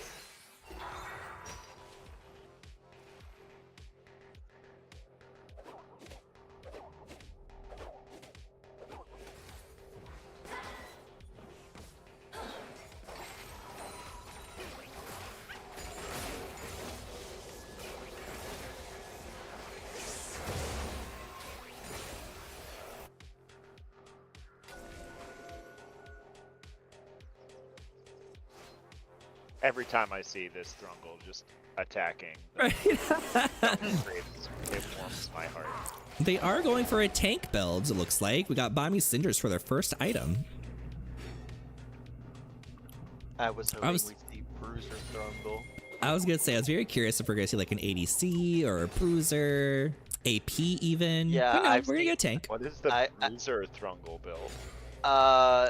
It's very similar to the Aatrox build. Okay. Interesting. Duke has items that he likes. Can't imagine. Getting pulled in there. Benjamin highlight. Oh, but Skippy taking the turret shot. Yeah, Darius isn't really putting down that much damage when he's blowing his combos. It's really only taking like 2 health bars away. And if he gets hit by a turret shot like he did in that exchange, it basically just comes out even. Level 6 has been unlocked for our Thrungle hero here. On with the soup. Where you heading next? He said he He's looking wants at to mid. eat a Yordle. He did see them. They Wow. walked right over a ward. They said we're just gonna push it in. They know they have their Lilia here. Counter, They're that's baiting. why. Flash. Play. Death sentence. Ooh, we got a Machine super gun trying to turret. put down the damage. A few Oh, more autos. could've All got with the block. scoop. Taking it. Mullins does get it with a super turret. Oh, they're Oh. There it goes. Oh, trying to use the turret to heal, not quite enough. Ooh, but- double snare. Neo has been eating them alive on this Zyra pick. The only unfortunate thing is that Kog'Maw really isn't able to follow up with damage, so they're not Yeah. really securing any kills off of it. Oh no, trapped in the Oh, turret and there's a range. Turret. One Oh, turret but it- shot was it. It like changed focus. That was weird. I think. I don't know why. Maybe Kog'Maw drew the attention by doing an auto while he was in there, just for like a split second. Oh, Thresh is Donna. coming in. Donna. Oh. I'm gonna go Thrungle somewhere else. All I can think about is like the Jaws theme song. Every time I see him, like drift towards a lane. But one day his teammates will take his lanterns. We got the ghost procced. They are both going all in. Nar said, let me kite for a second. Let me just kite for a second. Ooh, get dunked. Coming out just about even. No, never mind. He's still melting. Yeah. Ooh, are you gonna greed dive? Got Thrungle in the mid. We got 4 in the mid. They've abandoned the bot lane.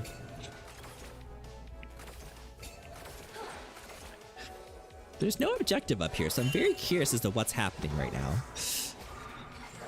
Okay, now they're coming up. Oh, And so let's have a big fight over these grubbies. they do have all ults available here. About this, they don't get this up without a fight.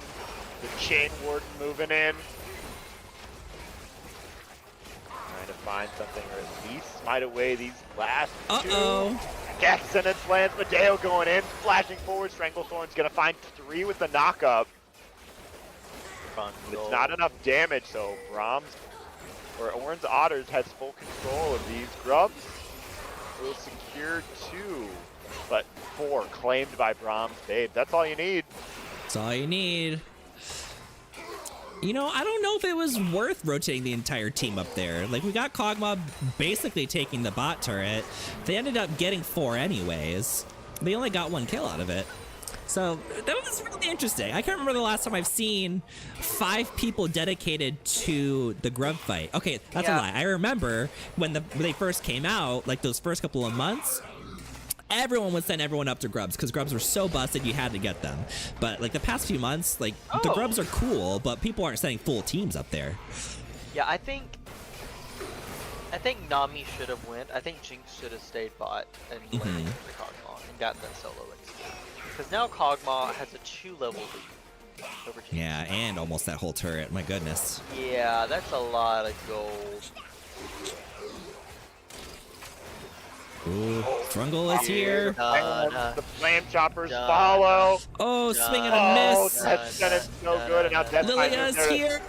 Play. Drastical's trying to kite away, but it's gonna be 450 gold going to Mob with the soup. Death by Noob trying to burning. the turret go down. She's burning. She's burning. And Frungle. Oh, she lived. just living. And his chain warden Thrungle. Up to 4 kills. Don't you dare stay. Don't you dare. Read. Something interesting going on in the Dragon Pit. That is definitely interesting. Couple of those. Burning. Those plants hurt. Jaime wants it. Oh, a swing and a miss. With the soup. Can you get out of down this? it goes. Absolutely not. Heimerdinger picking that one up. Oh, Darius does not have ult to execute. They're gonna keep holding this dragon. Lilia is on her way. I'm prancing, I'm singing, I'm prancing.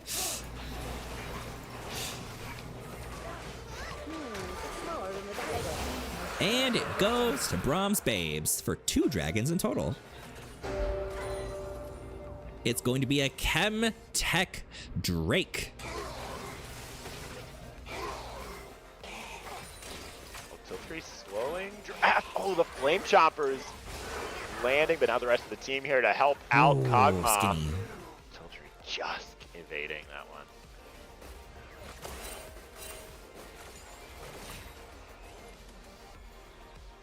I need orange teams. Please take the Thresh Lanterns. Take the lanterns, please. He's throwing the most immaculate lanterns to pull his teammates over walls to safety and to pull them over into the team so they can get to the fight faster. And they're just not doing it.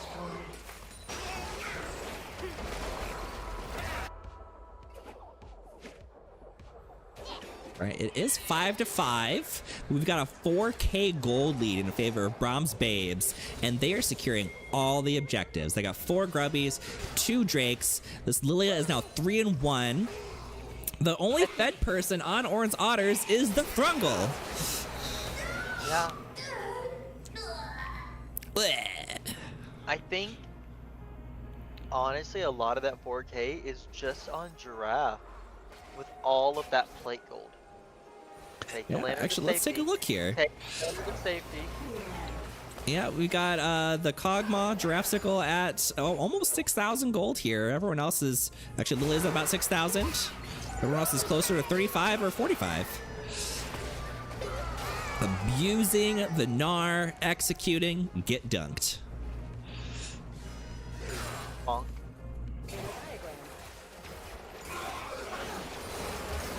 Big CC going on the Nami. They're not. Oh, we got the teleport to the bot, trying to stop that Jinx. Oh my god, with all the turrets in mid lane, they're just I railing know, away. Yeah, No the champion needed. flowers, the flowers, the Heimer turrets, it's a mess. Blue team's turret has been destroyed. They A said, lot of things for that Thresh hook to have to dodge. yeah, that's exactly what I was thinking. They're like, we'll let you play Thresh, but we're gonna make it unfun. Death sentence lands. You're at 99% slow death by noob. Go, Darius, go! Wee!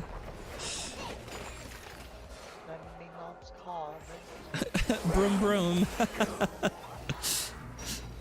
Get out me car. Dude, waiting patiently for Senna to take one wrong step.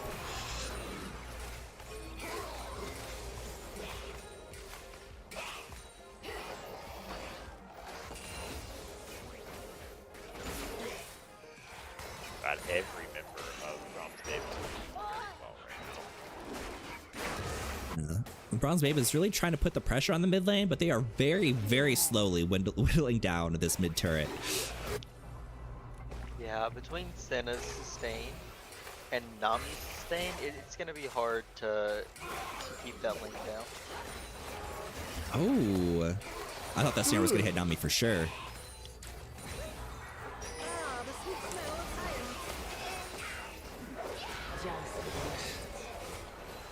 We do have Lilia's ult available, so the next time she lands an ability on one or two people, we're going to see them get popped so quick. Darius is rotating. He's got the stride breaker, so once he's on them, they're not going anywhere. We're going fishing, and a swing and a miss.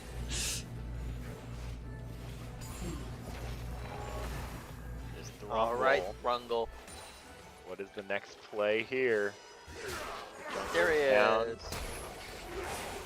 Flash away to pull in Skippy a little closer. Zyra there to immediately disengage with Strangle Thorns. Does flush a big ultimate though before this dragon fight. Yeah, Lilia's already hovering. She's got plenty of vision over there. She said, these dragons are mine. We are getting that Chemtech soul. Darius said, let's go. Yeah, like I win Ooh, this. the true Nah, damage, the The burn. guillotine. Oh, down he goes. dude, It's always goodbye. that last tick of true damage. Can we get a stack check on Senna? Absolutely. Senna is at 43. And Thresh is at 43. Wow. They're in sync. Well, it's because she's his prisoner. You know, they spent a lot of time together, so now their times are in sync, you know. They're actually the next big boy band. Frungle in sync. All right, that is dragon number 3. So we're looking at a pretty obvious soul here. Unless Orange Otters can find a way to turn this game around, because they are now about 6,000 gold behind. Lots of shutdowns available. We've got 200 gold on the Darius specifically, but then shutdown gold specifically on objectives, I guess you should say. So we got a big objective bounties available. Machine Gun opting to skip the trendy Black Cleaver and the AP build in favor of Blade of the Ruined King here on this sentiment. Yep. I think we're gonna see Borg, Runan's Black Cleaver is probably the build they're gonna go. Makes sense. They aren't really going to be tanky until like pretty later, when Lilia and Darius maybe opt for like a tank item instead of just straight damage. So I can see why the Black Cleaver can wait a little bit longer.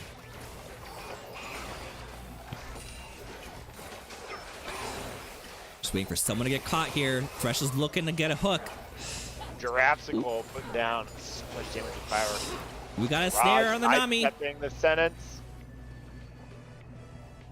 Darius said, I'm going to go split push. Have fun. Bye, guys. Bye. Tiltery learning from the last game, and now says, so let me split push Little's ADC. Oh, we got the ghost procs. Remember, Thresh is the only fed one on Orange Otters, so if they take him out, that does not mean well for Orange Otters in their team fights. Right? The I think they difference could go for a Baron if they wanted to right now. Oh, most definitely. The difference between last game and this game is they didn't need the damage from Resiah in those two fights. This game, they need that Jinx damage.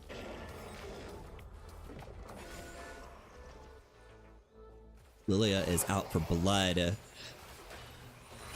Lily is one of Death by New's favorite picks. So, you're seeing the power of it when he does get it. Usually he gets banned immediately. Yeah, they are 2 levels ahead of the Thresh as well, so that really puts them ahead in these fights. I think they're finally gonna be able to take this mid turret. They've opted to try to go stop the Darius, but they can't decide which way to go. Now they're being collapsed on. They're trapped. There is no escape. Machine gun. Anger issues. Okay, there's one We're going flash. fishing. Tidal We're wave having trying to sushi. disengage. Nami's she still lives. alive. Hanging around now. High Life arrived to try to turn this fight around. They didn't bring their They're fishing still on their license. retreat. Medeo just looking over the edge. Put down damage to give you McSkipper. Flying so many stacks, but there's just not a kill to be had. Yeah, it doesn't quite have the dunk ready yet. It's almost ready.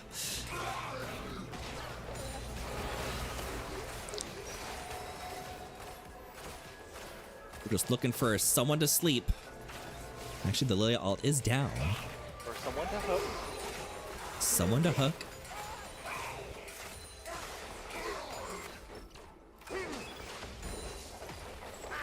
First, Surge Cogma. I was gonna say, Blade of the Rune King and Runon's Hurricane. Blade of the Rune King I could see, but Runon's is an interesting choice. At least this early. Yeah. All over the place. The runings is for the, it accelerates your soul stacking because you can pull it from 3 people at once. It also gives you that extra Senna. move speed that Senna really That's on Senna. We're talking about Kog'Maw. Oh! Yeah, Kog'Maw's got Runons. Everybody's so creative. Everyone's so creative.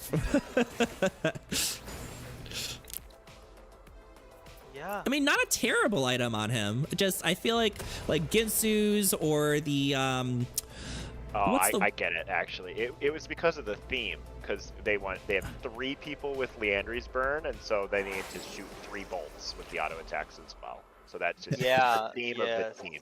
Yeah. Okay, Yeah, I get that's it. I get it. exactly what it is. I did just have a cat join. They should have just went AP Kog'Maw and just built the exact same items. Yeah. Andres and Blackfire Torch, just 4 people, same build.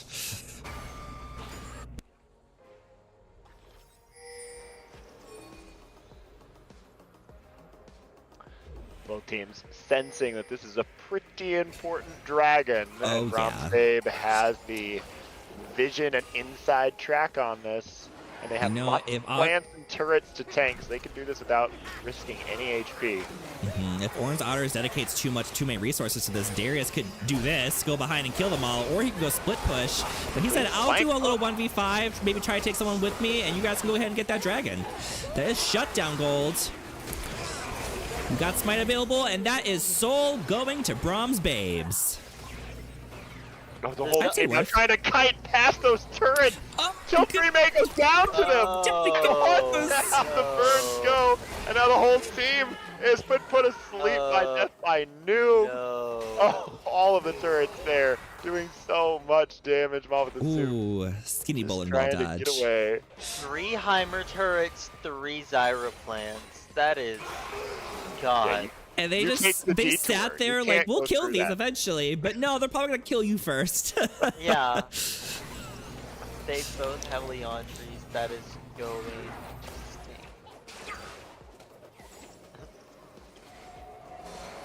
stink. One of my favorite things about Heimerdinger is he says, "This is my space, and you can't come here." Ugh, I miss MySpace. Such good times in technology and the internet. I didn't have a MySpace account. Oh my gosh. Ooh, Heimerdinger playing the distraction here as the team goes for the Baron. One Oh, down. burning! One Down down. goes Nami! Taking And one. the turrets will Could be take up the two. no, we take 2 of them! god. Another objective to Brahms Babes. It said all of these objectives are ours. There is no chance you guys are getting any of these. No. He said we're just going to keep padding on the lead as we get to an 11,000 gold lead. What's mine is mine, the Heimer said. What's mine is mine is mine is mine. Mm-hmm. Said the world is space. burning, and by the world I mean you. You, yeah. Darius really wants to kill someone in this topside jungle. And Thresh really just wants a camp. Yeah, I want Thresh to finish. I want this Thrungle to finish a item. Let's see what the... Are they going Already. Stridebreaker next? Triforce? Maybe Second Triforce? Triforce? Hollow Radiance into Hollow Triforce. Triforce, okay. I can see that. I don't know what all items build out of that, out of the axe. I think it's just Stridebreaker and Triforce. Anyone in chat know what the axe builds out of? Builds into? There's like one more. I just can't remember what it's called. Bork? Is it? Oh, No. is it one of the ADC attack speed? It's one of the ADC items. Yeah, I think it is Bork. Kraken or something? Maybe. Okay. All right, we're just shoving it in all lanes. We got the Baron buff. We might as well just put the pressure on. Darius said, let's go kill somebody. It's found a target. Oh. Machine gun. Getting away. Oh, and Skippy just running out there with that ghost. Okay, the base defense game has started. It's smaller than the diagram. And Thrungle Ooh, managed. Heimerdinger being very aggressive here. Does have the super turret down. Flash Blade Fox under the turret. Zanya's Hourglass to buy some time and let the turrets do some damage. But he's going to go down. But lot time for the mid lane to get pushed in by his teammates. And all he needed to do was distract, and he did that. This timer has been doing that all game. Just come at me. Come here. Don't look at the mini map. Look at the height. Look at these shiny turrets that are melting you.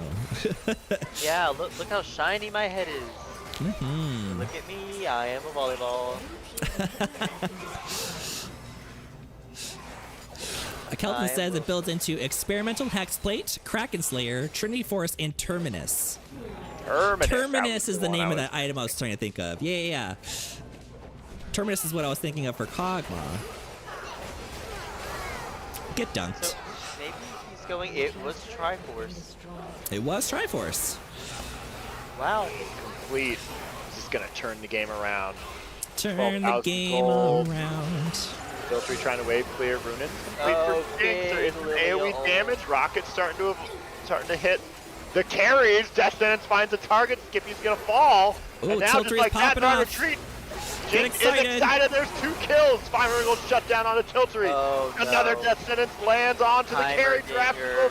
Oh, but it's just not Heimerdinger. enough. This has got to be yeah. game, guys. All the Yeah, Heimerdinger turrets plus all the Zyra plants. The fight could not have gone any other way.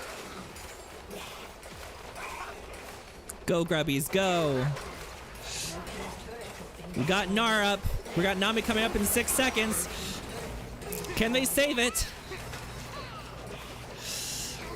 Not quite. And the game goes to Brahms Babes. What an interesting game, to say the least. How do you guys feel about the Thrungle game?